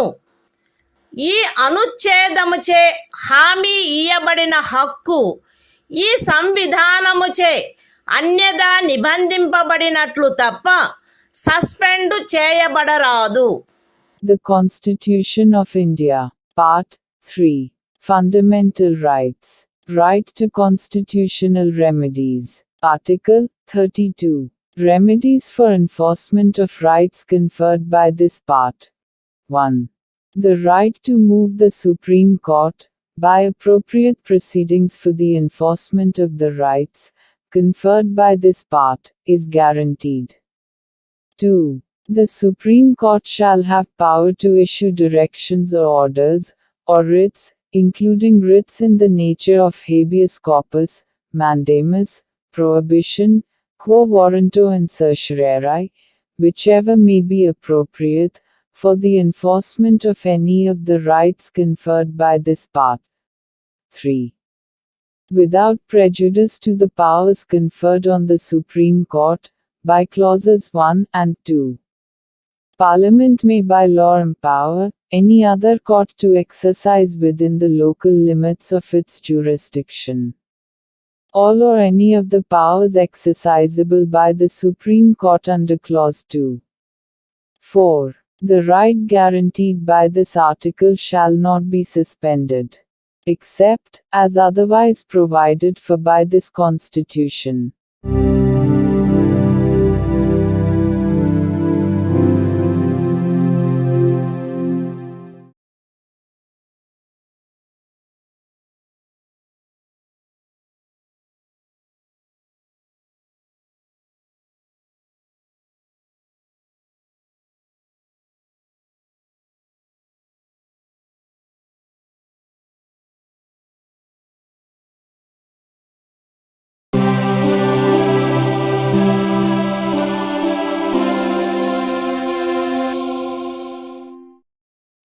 భారత సంవిధానము భాగము 3 మౌలిక హక్కులు సంవిధానిక ప్రత్యుపాయములకు హక్కు ఆర్టికల్ 33 ఈ భాగము ద్వారా ప్రదత్తమైన హక్కులను సాయుధ బలములు మొదలగు వాటికి వర్తింపచేయునప్పుడు మార్చుటకు పార్లమెంటుకు గల అధికారము.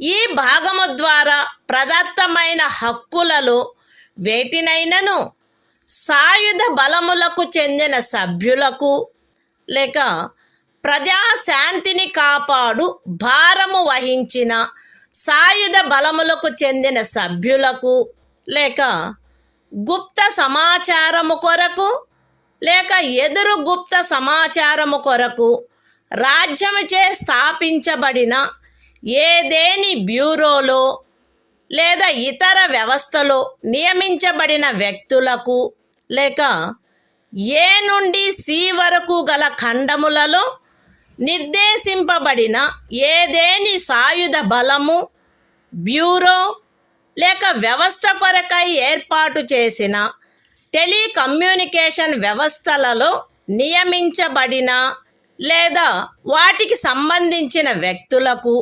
వర్తింపచేయుటలో వారి సముచిత కర్తవ్య నిర్వహణను వారి మధ్య క్రమశిక్షణను కట్టుదిట్టము చేయుటకై ఆ హక్కులు ఎంత మేరకు పరిమితపరచబడవలెనో లేక రద్దు చేయబడవలెనో పార్లమెంటు శాసనము ద్వారా నిర్ధారణ చేయవచ్చును. The Constitution of India, Part 3. Fundamental Rights. Right to constitutional remedies. Article 33. Power of Parliament to modify the rights conferred by this part in their application to forces, etc. Parliament may by law determine to what extent any of the rights conferred by this part shall, in their application to the members of the armed forces, or the members of the forces charged with the maintenance of public order, or persons employed in any bureau or other organization established by the state for purposes of intelligence or counterintelligence, or person employed in or in connection with the telecommunication systems set up for the purposes of any force, bureau, or organization referred to in clauses A to C be restricted or abrogated so as to ensure the proper discharge of their duties and the maintenance of discipline among them.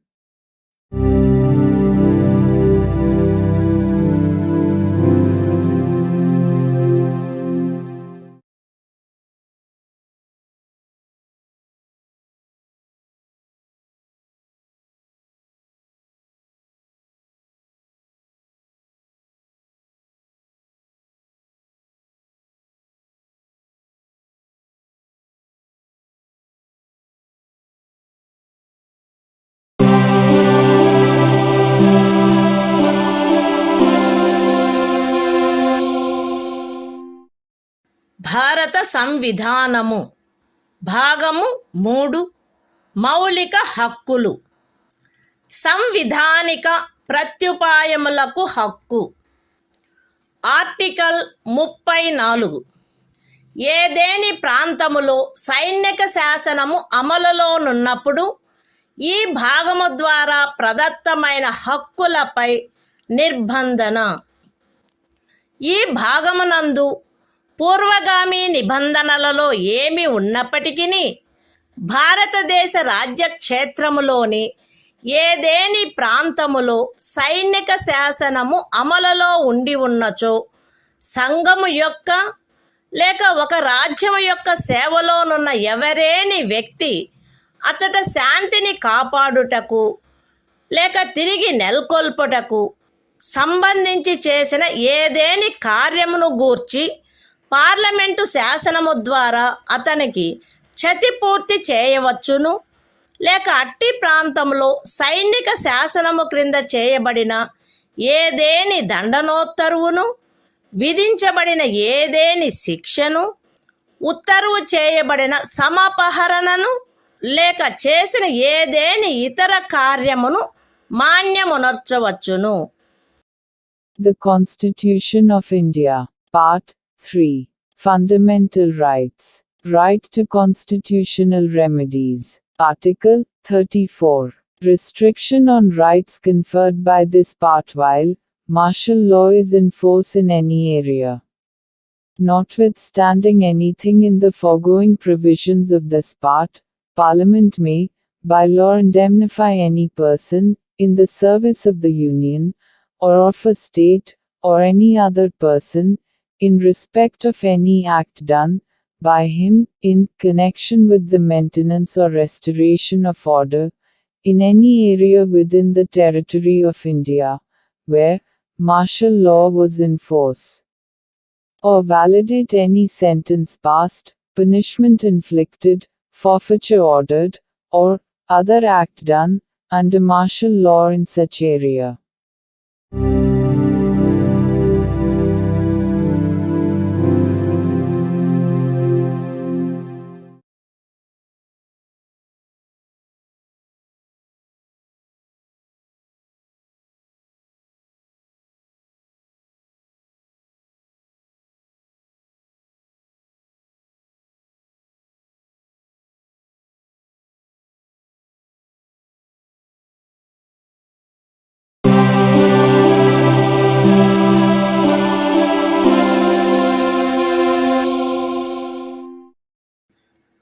భారత సంవిధానము భాగము 3 మౌలిక హక్కులు.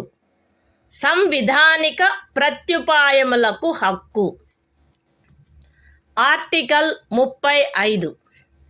ఈ భాగము యొక్క నిబంధనలను అమలుపరచుటకు శాసన నిర్మాణము.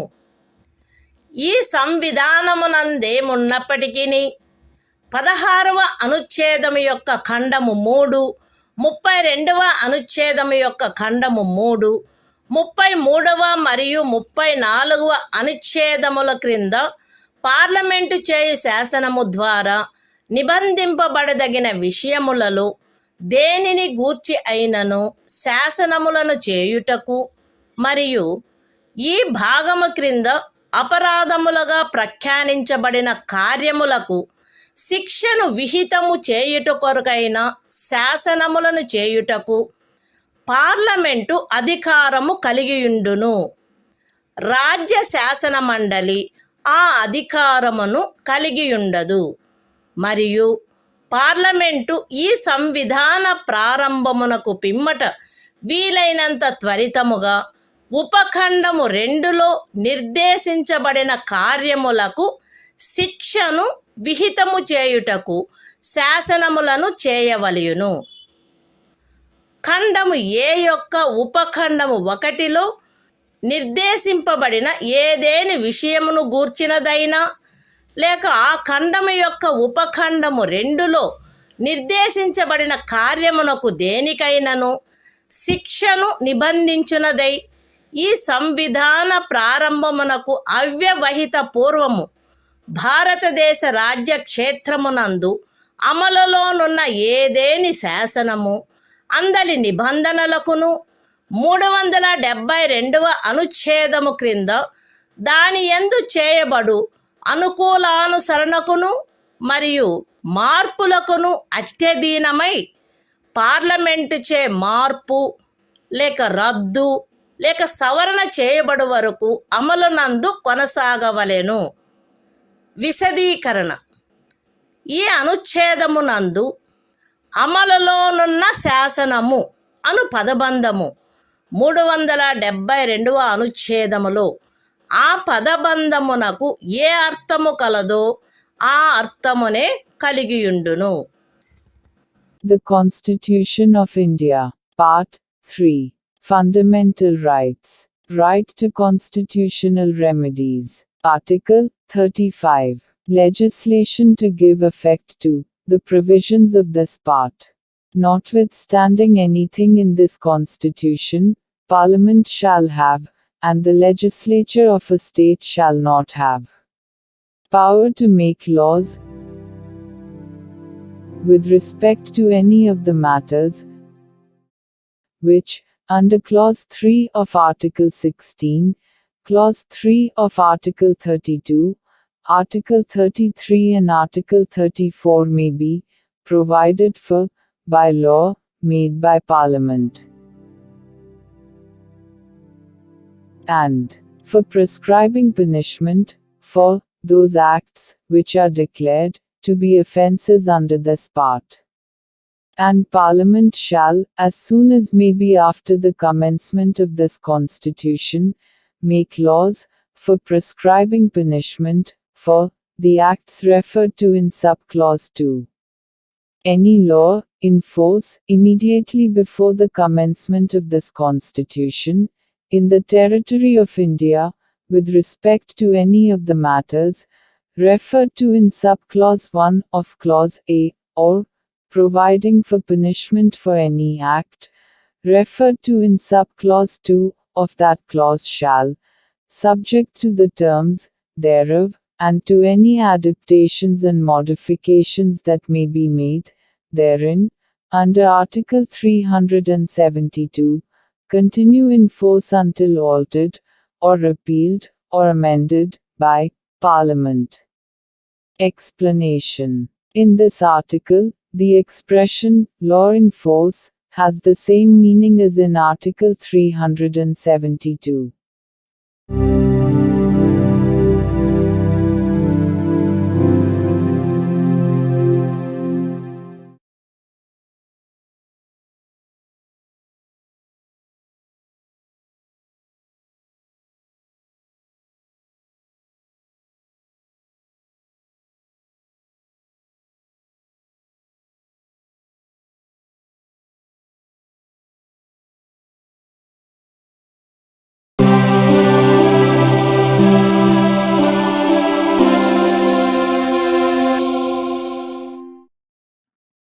భారత సంవిధానము భాగము 4 రాజ్య విధానము యొక్క ఆదేశిక సూత్రములు. ఆర్టికల్ 36. ఈ భాగములో సందర్భము అన్యదా అపేక్షించననే తప్ప రాజ్యము అను పదము భాగము 3లో ఆ పదమునకు ఏ అర్థము కలదో ఆ అర్థమునే కలిగియుండును. The Constitution of India, Part 4. Directive Principles of State Policy. Article 36. Definition. In this part, unless the context otherwise requires, the state has the same meaning as in Part 3.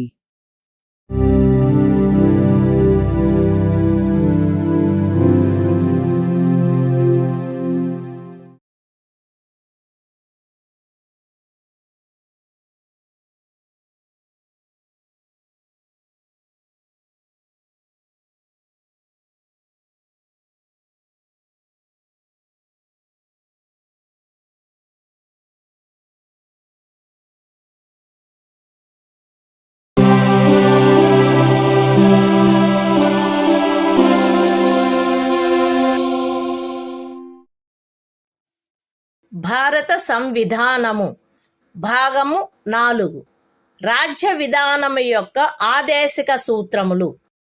Article 37 ఈ భాగములో గల సూత్రముల వర్తింపు.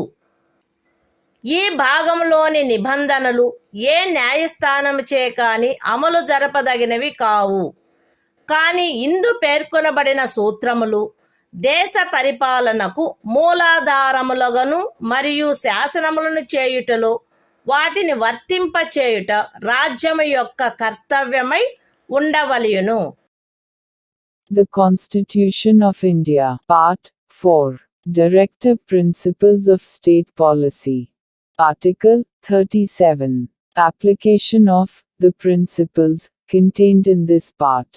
The provisions contained in this part shall not be enforceable by any court. But the principles therein laid down are, nevertheless, fundamental in the governance of the country, and it shall be the duty of the state to apply these principles in making laws.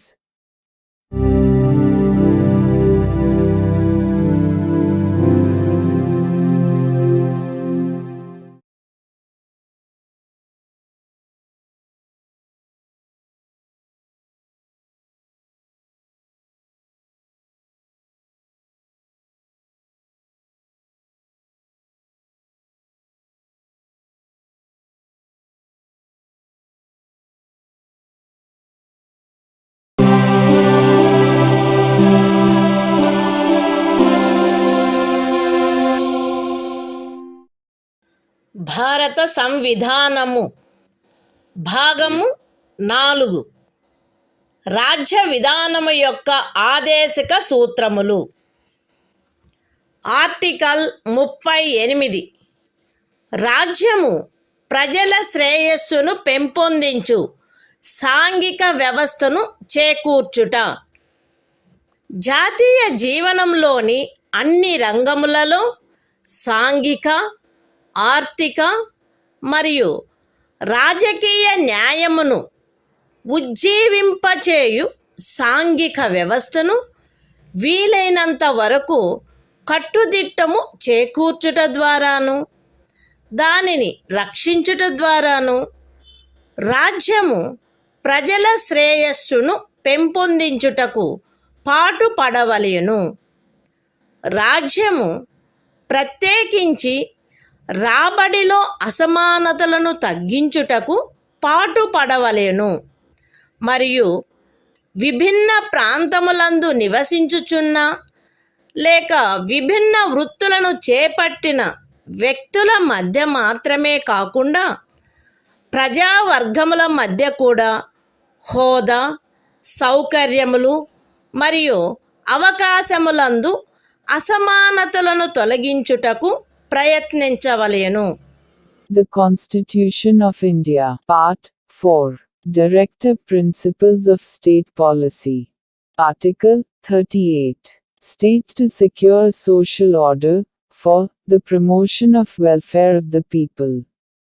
The state shall strive to promote the welfare of the people, by securing and protecting as effectively as it may a social order, in which justice, social, economic, and political, shall inform all the institutions of the national life.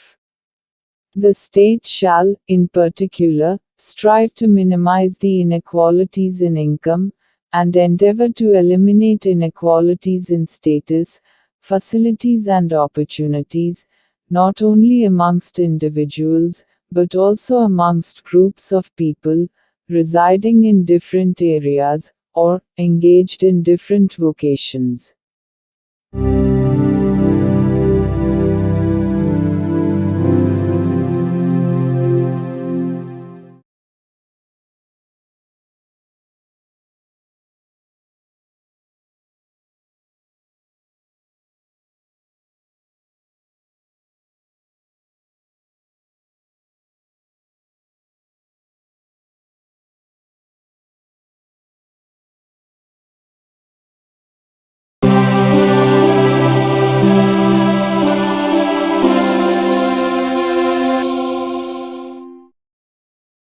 భారత సంవిధానము భాగము 4 రాజ్య విధానము యొక్క ఆదేశిక సూత్రములు.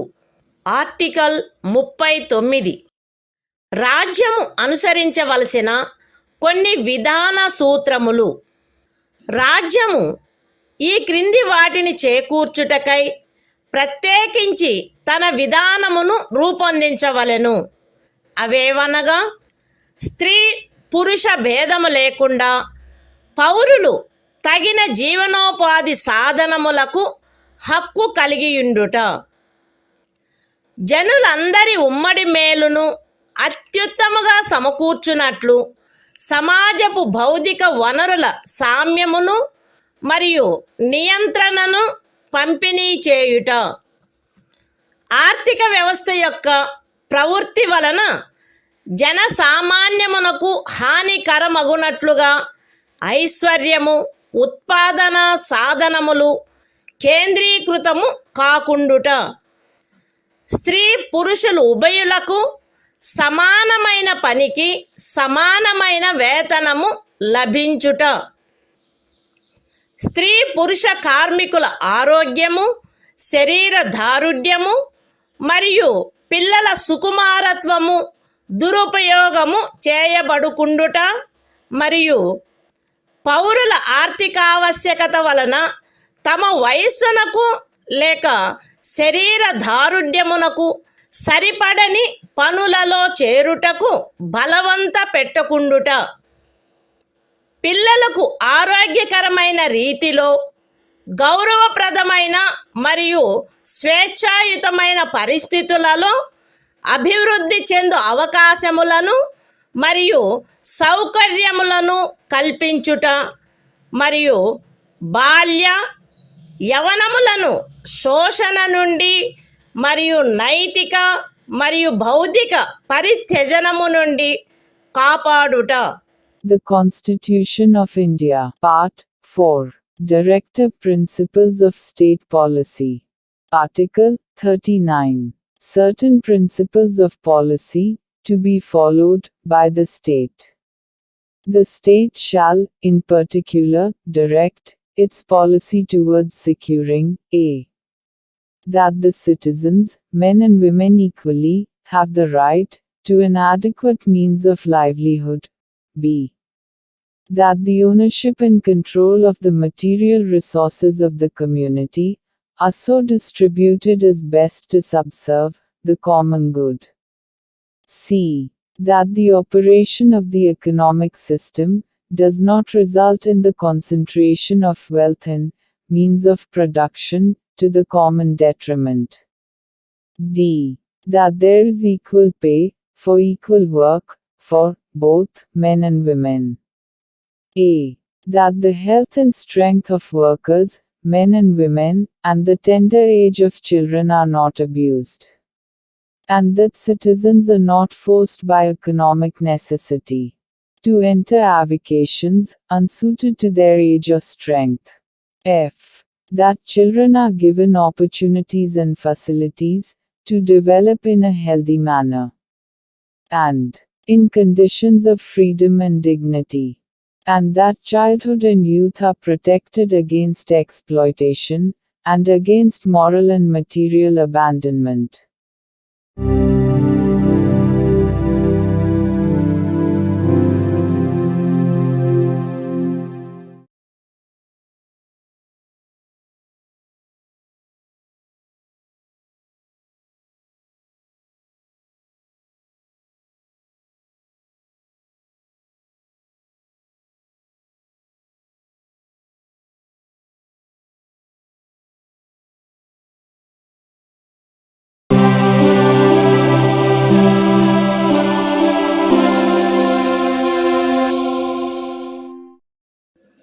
భారత సంవిధానము భాగము 4 రాజ్య విధానము యొక్క ఆదేశిక సూత్రములు.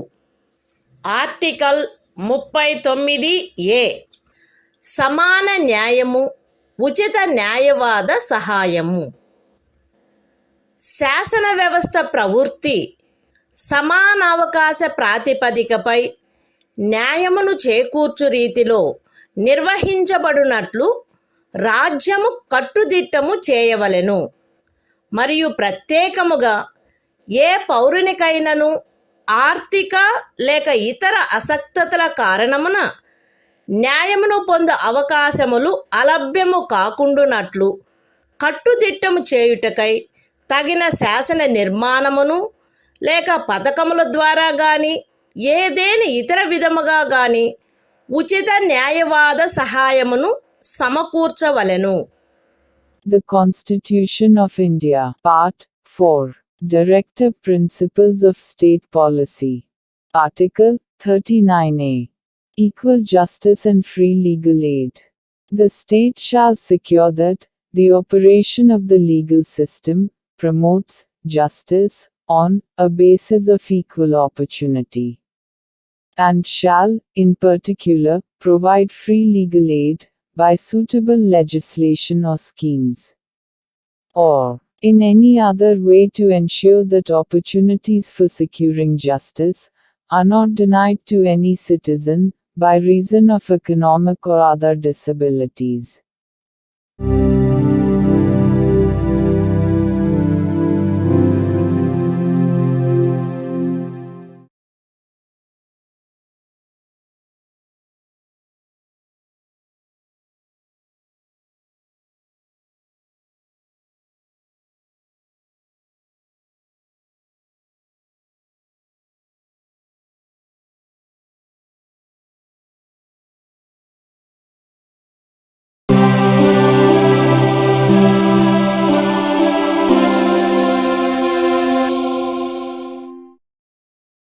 భారత సంవిధానము భాగము 4. రాజ్య విధానము యొక్క ఆదేశక సూత్రములు.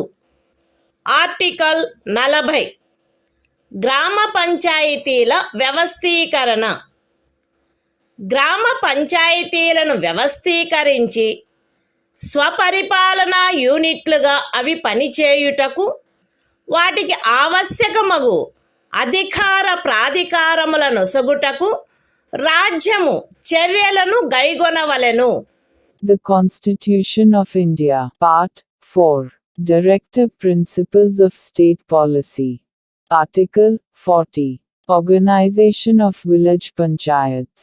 The state shall take steps to organize village panchayats, and endow them with such powers and authority as may be necessary to enable them to function as units of self-government.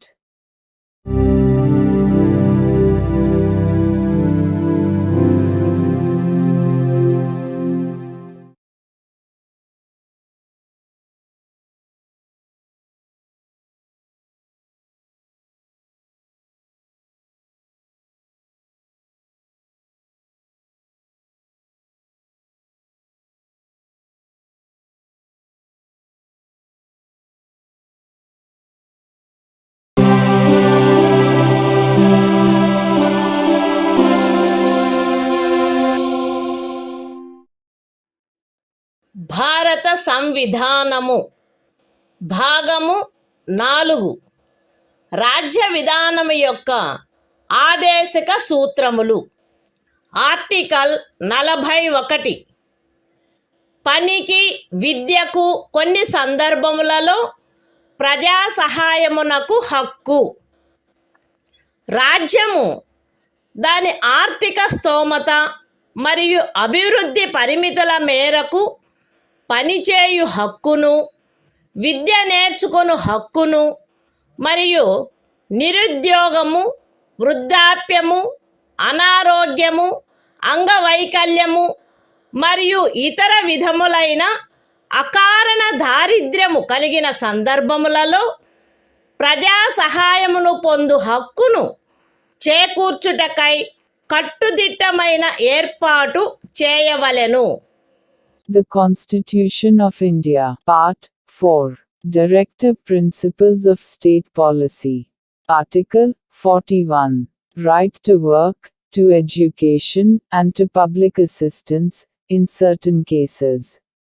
The state shall, within the limits of its economic capacity and development, make effective provision for securing the right to work, to education, and to public assistance, in cases of unemployment, old age, sickness, and disablement, and in other cases of undeserved want.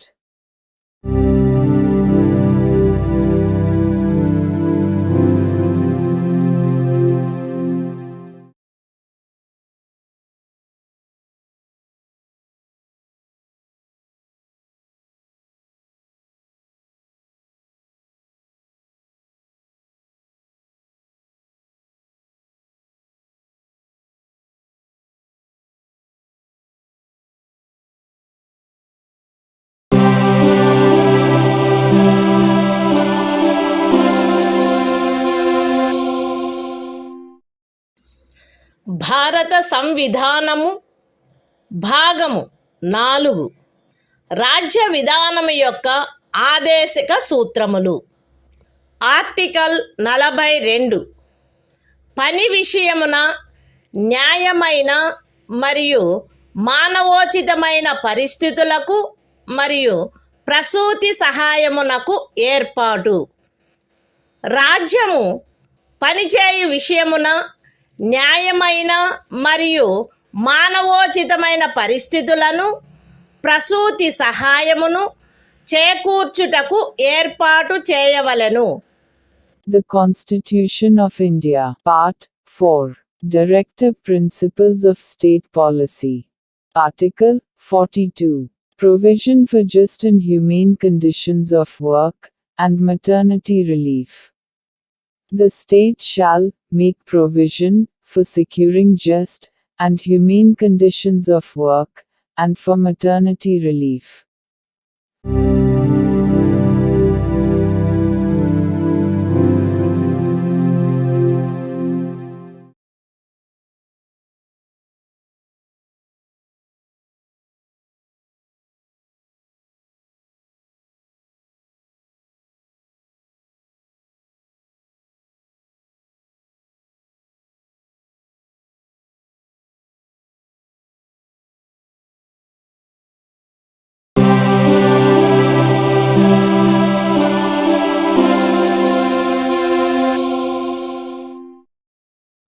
భారత సంవిధానము భాగము 4 రాజ్య విధానము యొక్క ఆదేశిక సూత్రములు.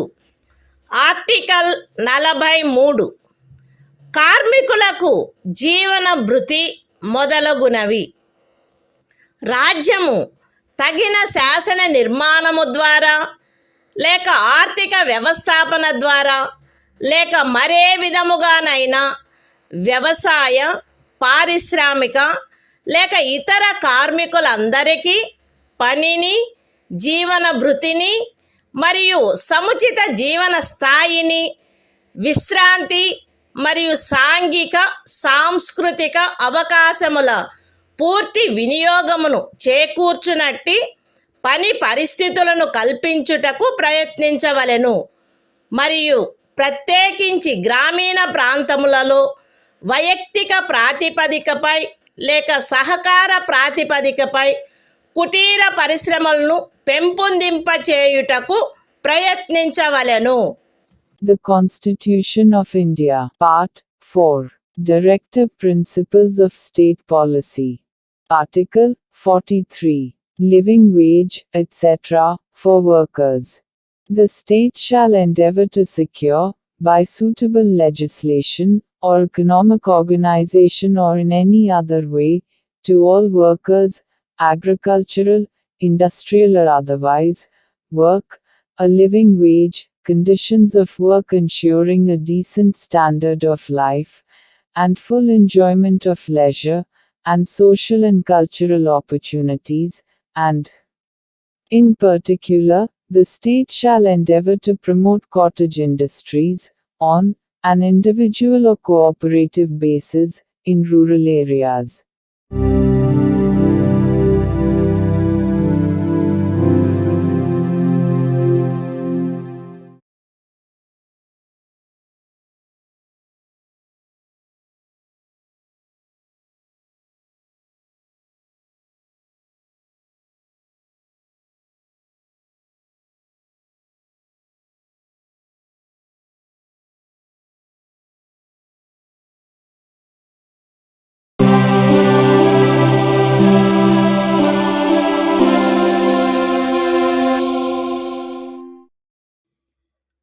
భారత సంవిధానము భాగము 4 రాజ్య విధానము యొక్క ఆదేశిక సూత్రములు. ఆర్టికల్ 43A పరిశ్రమల నిర్వహణలో కార్మికులు పాల్గొనుట. రాజ్యము తగిన శాసన నిర్మాణము ద్వారా లేక ఏదేని ఇతర విధముగా ఏదేని పరిశ్రమలో నిమగ్నమైన సంస్థల వ్యవస్థాపన లేక ఇతర వ్యవస్థల నిర్వహణలో కార్మికులు పాల్గొనున్నట్లు చర్యలు తీసుకొనవలెను. The Constitution of India, Part 4, Directive Principles of State Policy. Article 43A. Participation of workers in management of industries. The state shall take steps, by suitable legislation or in any other way, to secure the participation of workers in the management of undertakings, establishments, or other organizations engaged in any industry.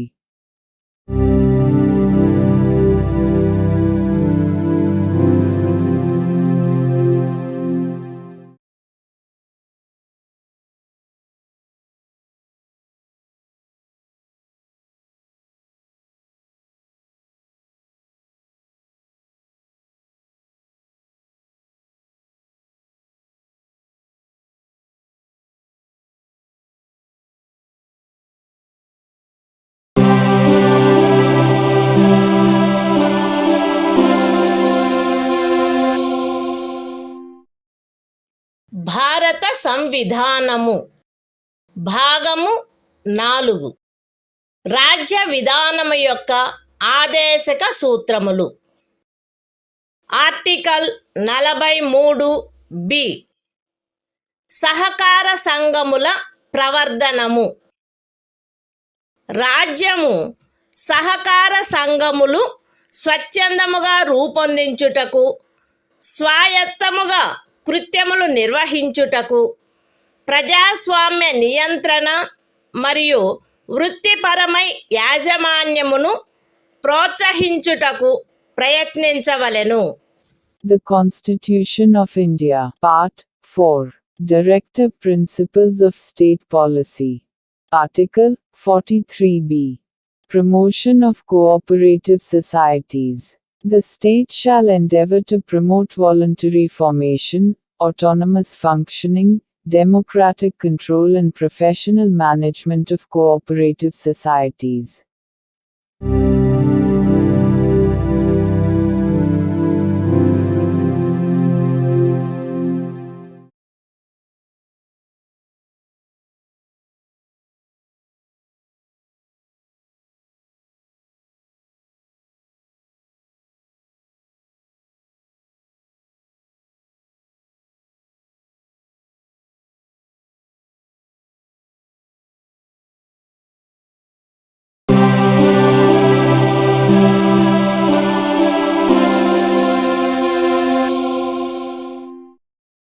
భారత సంవిధానము భాగము 4 రాజ్య విధానము యొక్క ఆదేశిక సూత్రములు. Article 44 పౌరులందరకు ఏకరూపమైన civil స్మృతి. భారతదేశ రాజ్య క్షేత్రమునంతటను పౌరులకు ఏకరూపమైన సివిల స్మృతిని చేకూర్చుటకు రాజ్యము ప్రయత్నించవలెను. The Constitution of India, Part 4, Directive Principles of State Policy. Article 44. Uniform Civil Code for the Citizens. The state shall endeavor to secure for the citizens a uniform civil code throughout the territory of India.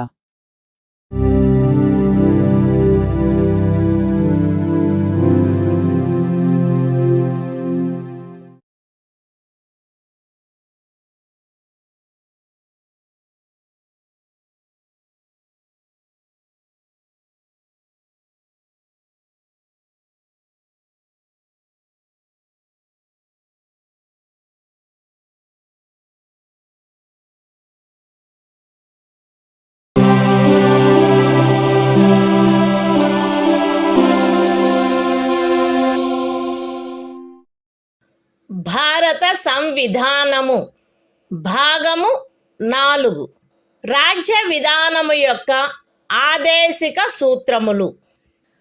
Article 45 6 సంవత్సరముల లోపు బాలలందరికీ బాల్య ప్రారంభంలో సంరక్షణ మరియు విద్యను ఏర్పాటు చేయుట.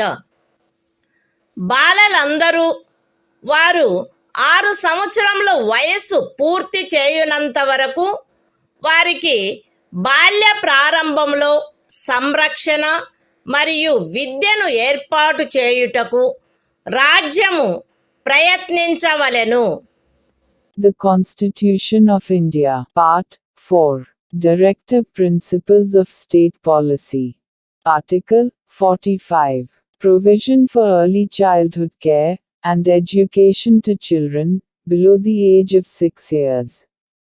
The state shall endeavor to provide early childhood care and education for all children until they complete the age of 6 years.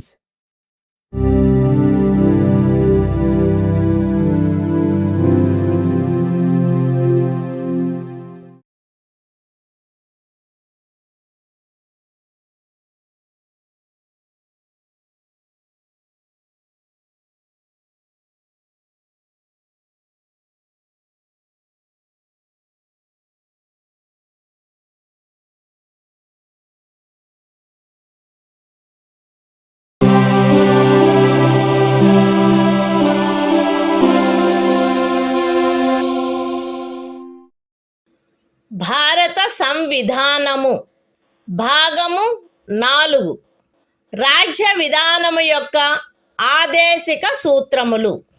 Article 46 అనుసూచిత కులముల, అనుసూచిత జనజాతుల మరియు ఇతర బలహీన వర్గముల యొక్క విద్యా విషయక మరియు ఆర్థిక హితములను పెంపొందించుట. ప్రజలలో బలహీన వర్గముల, ప్రత్యేకించి అనుసూచిత కులముల మరియు అనుసూచిత జనజాతుల విద్యా విషయక మరియు ఆర్థిక హితమును రాజ్యము విశేష శ్రద్ధతో పెంపొందించవలెను మరియు సాంఘిక అన్యాయము నుండి సకల విధములగు శోషణల నుండి వారిని రక్షించవలెను. The Constitution of India, Part 4, Directive Principles of State Policy. Article 46, Promotion of educational and economic interests of scheduled castes, scheduled tribes, and other weaker sections. The state shall promote with special care the educational and economic interests of the weaker sections of the people, and, in particular, of the scheduled castes and the scheduled tribes, and shall protect them from social injustice and all forms of exploitation.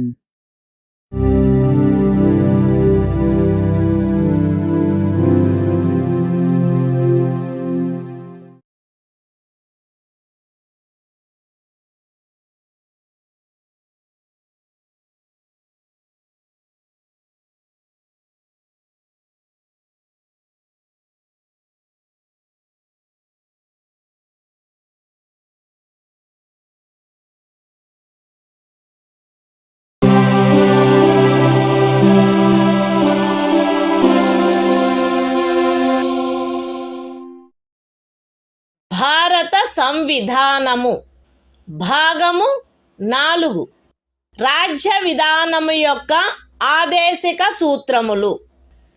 Article 47 ఆహార పుష్టి స్థాయిని, జీవన స్థాయిని పెంచుటలో మరియు ప్రజారోగ్యమును మెరుగుపరచుటలో రాజ్యము యొక్క కర్తవ్యము.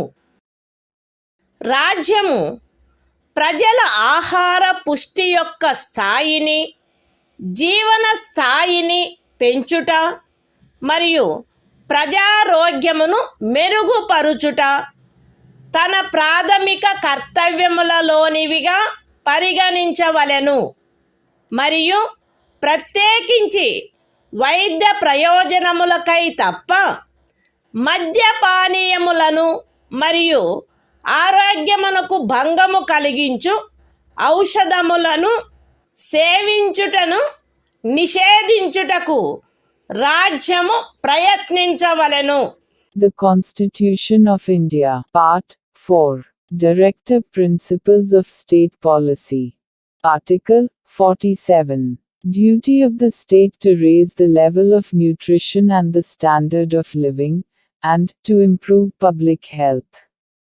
The state shall regard the raising of the level of nutrition and the standard of living of its people, and the improvement of public health, as among its primary duties, and, in particular, the state shall endeavor to bring about prohibition of the consumption, except for medicinal purposes, of intoxicating drinks and of drugs, which are injurious to health.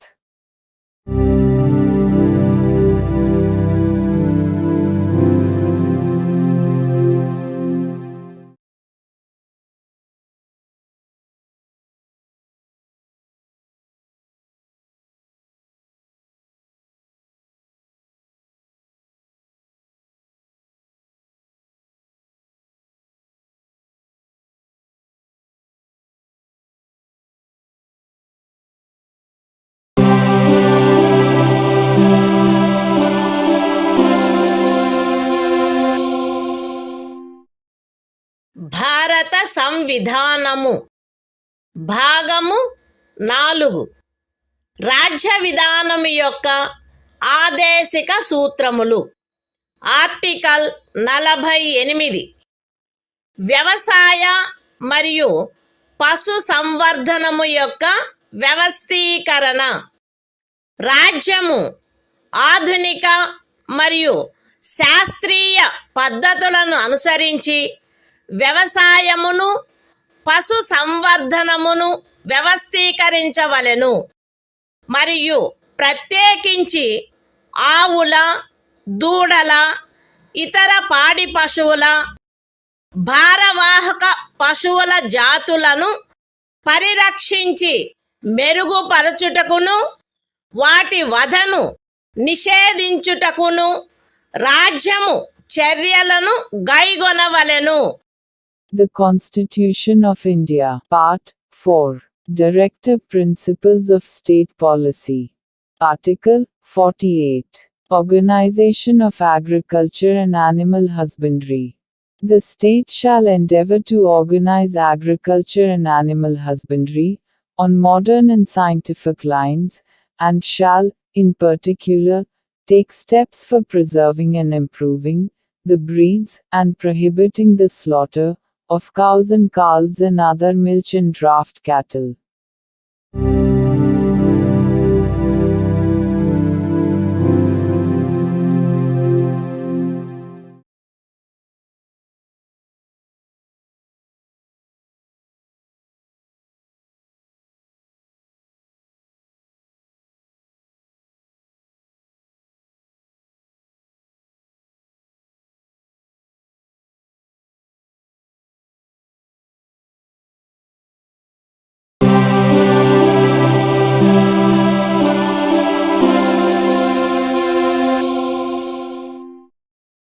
భారత సంవిధానము భాగము 4 రాజ్య విధానము యొక్క ఆదేశిక సూత్రములు.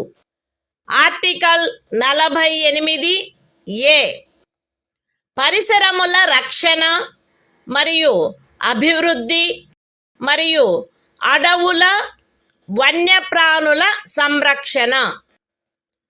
రాజ్యము పరిసరములను కాపాడి అభివృద్ధి చేయుటకును దేశములోని అడవులను వన్యప్రాణులను సంరక్షించుటకును ప్రయత్నించవలెను. The Constitution of India, Part 4. Directive Principles of State Policy. Article 48A. Protection and improvement of environment, and safeguarding of forests and wildlife.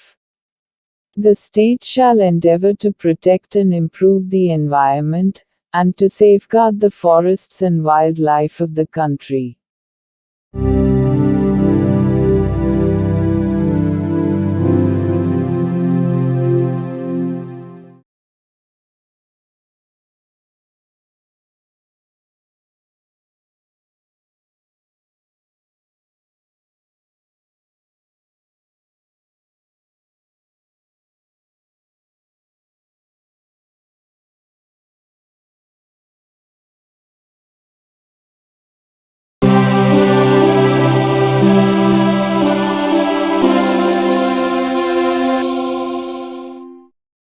భారత సంవిధానము భాగము 4 రాజ్య విధానము యొక్క ఆదేశిక సూత్రములు.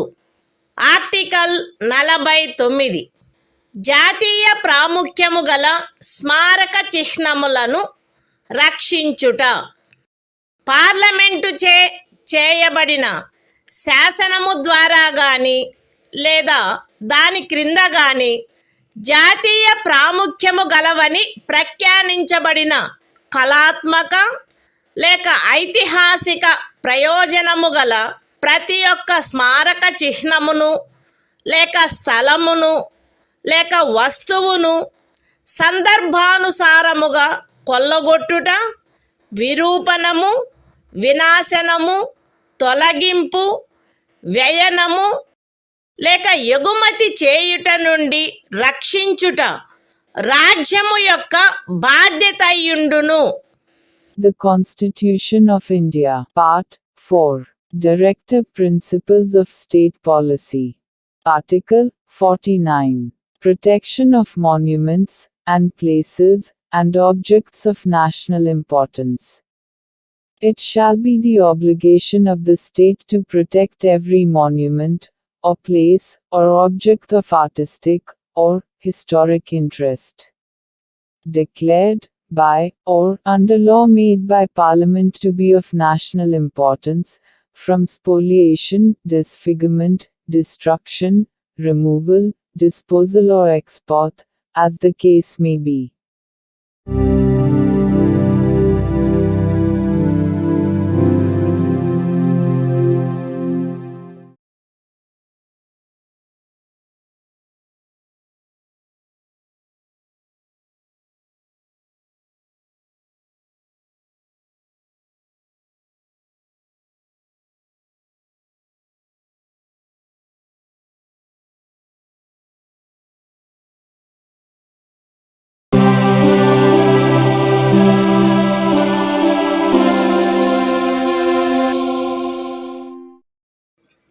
భారత సంవిధానము భాగము 4 రాజ్య విధానము యొక్క ఆదేశిక సూత్రములు.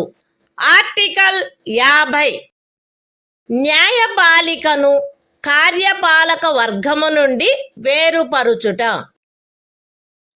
రాజ్యము యొక్క పబ్లిక్ సేవలలో న్యాయపాలికను కార్యపాలక వర్గము నుండి వేరుపరుచుటకు రాజ్యము చర్యలను గైగొనవలెను. The Constitution of India, Part 4, Directive Principles of State Policy. Article 50. Separation of judiciary from executive. The state shall take steps to separate the judiciary from the executive, in the public services of the state.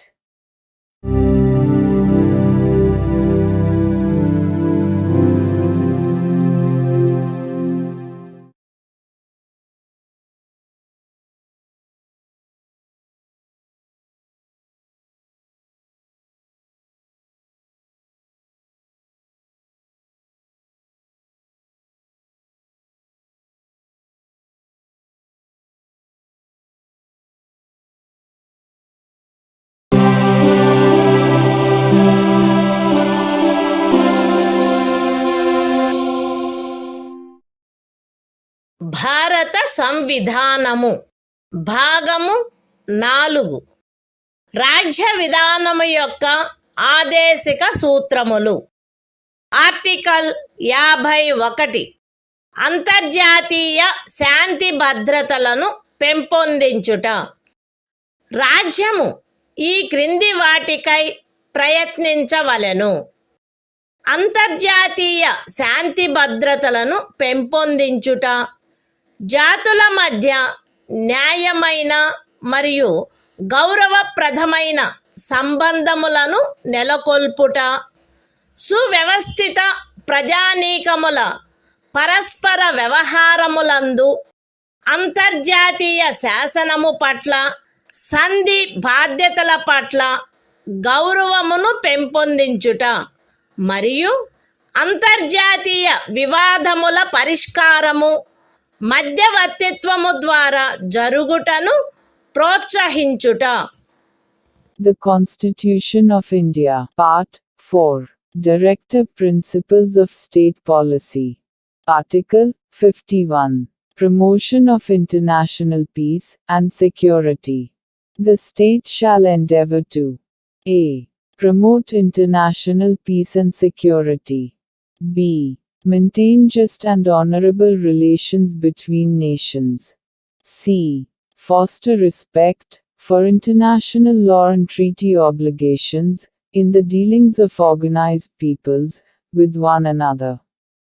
And d. Encourage settlement of international disputes by arbitration.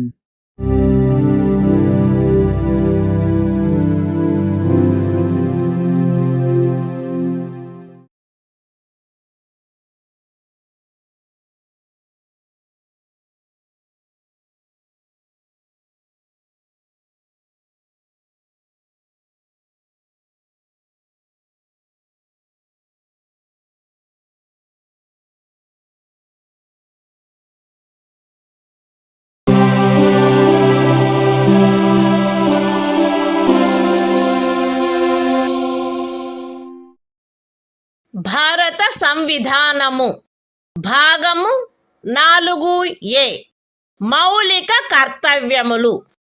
Article 51A ప్రతి భారత పౌరునికి సంవిధానమునకు కట్టుబడి ఉండుట మరియు దాని ఆదర్శములను, సంస్థలను, జాతీయ పతాకమును, జాతీయ గీతమును గౌరవించుట, జాతీయ స్వాతంత్ర పోరాటమునకు స్ఫూర్తినిచ్చిన ఉన్నతాదర్శములను జ్ఞప్తి అందించుకొని వాటిని పాటించుట, భారతదేశ సార్వభౌమతను, ఐక్యతను మరియు అఖండతను సమర్థించి కాపాడుట, దేశమును రక్షించుట మరియు కోరినప్పుడు జాతీయ సేవ చేయుట, భారత ప్రజలందరి మధ్య మత, భాష మరియు ప్రాంతము లేక వర్గ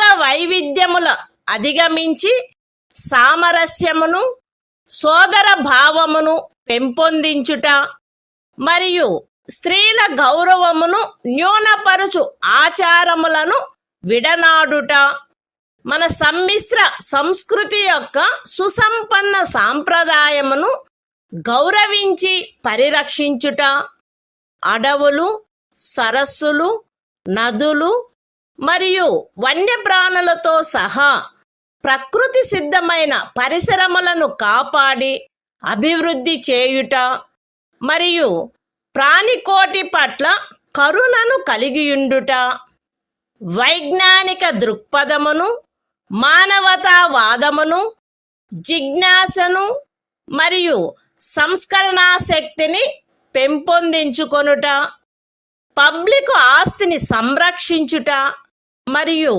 హింసను విడనాడుట, దేశ ప్రజల కృషి మరియు సాధనముల ఉన్నత స్థాయిలను నిరంతరం అందుకొనున్నట్లుగా వ్యష్టి మరియు సమష్టి కార్యరంగములన్నింటిలో శ్రేష్టతకై పాటుపడుట, తల్లి, తండ్రి లేక సంరక్షకుడు 6 మరియు 14 సంవత్సరముల మధ్య వయసు కలిగిన తమ పిల్లలకు లేక పోషితునికి విద్యావకాశములను కలగచేయుట కర్తవ్యమై ఉండవలెను. The Constitution of India, Part 4A. Fundamental Duties. Article 51A. Fundamental Duties.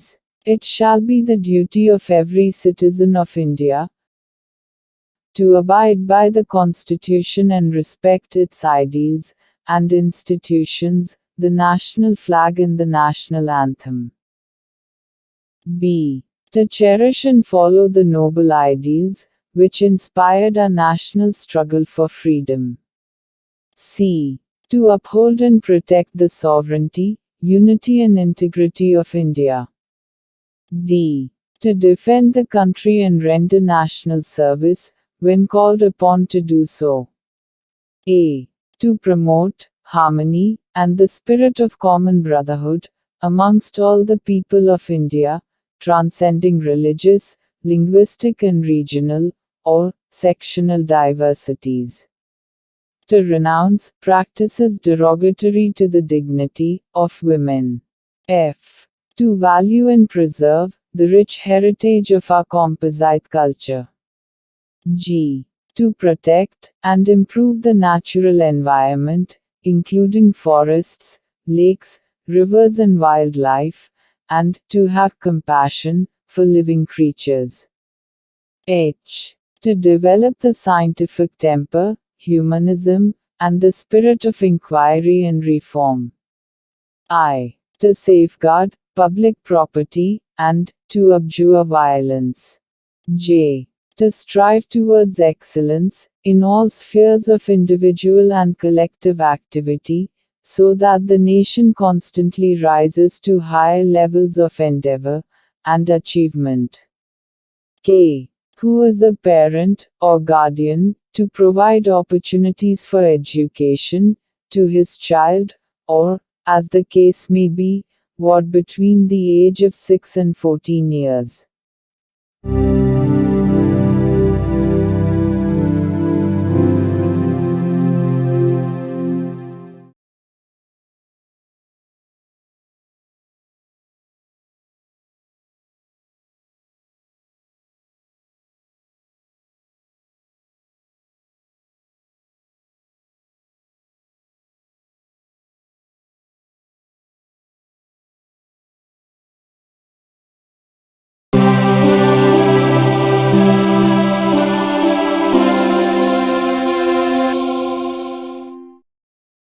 భారత సంవిధానము భాగము 5 సంఘము అధ్యాయం 1 కార్యపాలక వర్గము రాష్ట్రపతి మరియు ఉపరాష్ట్రపతి ఆర్టికల్ 52 భారత రాష్ట్రపతి భారతదేశమునకు ఒక రాష్ట్రపతి ఉండవలెను. The Constitution of India, Part 5, The Union. Chapter 1. The Executive. The President and Vice President. Article 52. The President of India. There shall be a President of India.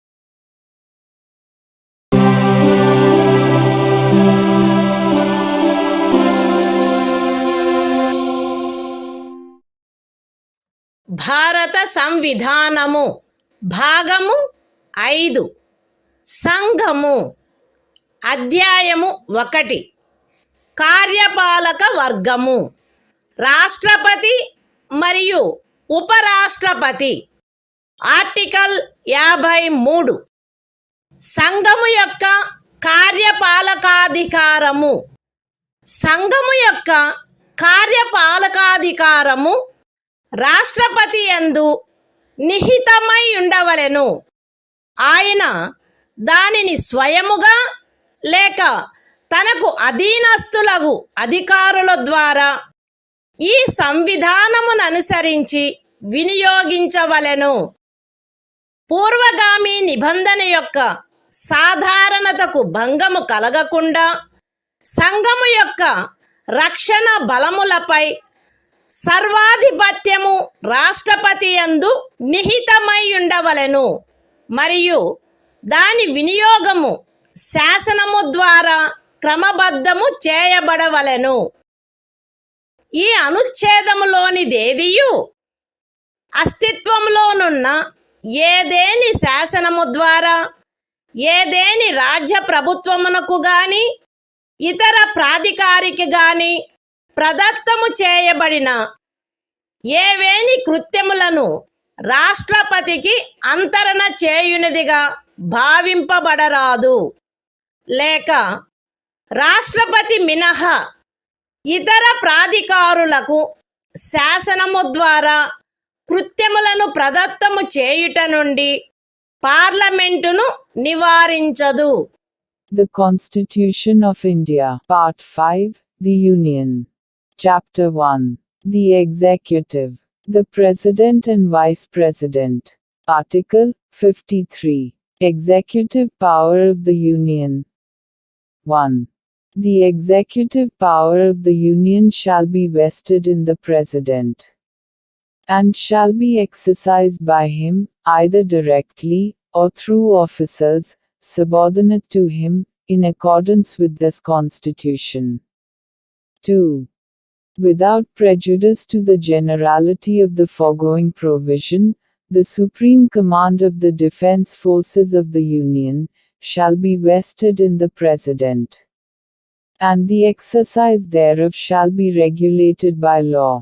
3. Nothing in this article shall be deemed to transfer to the President any functions conferred by any existing law on the government of any state, or other authority, or prevent Parliament from conferring by law functions on authorities other than the President.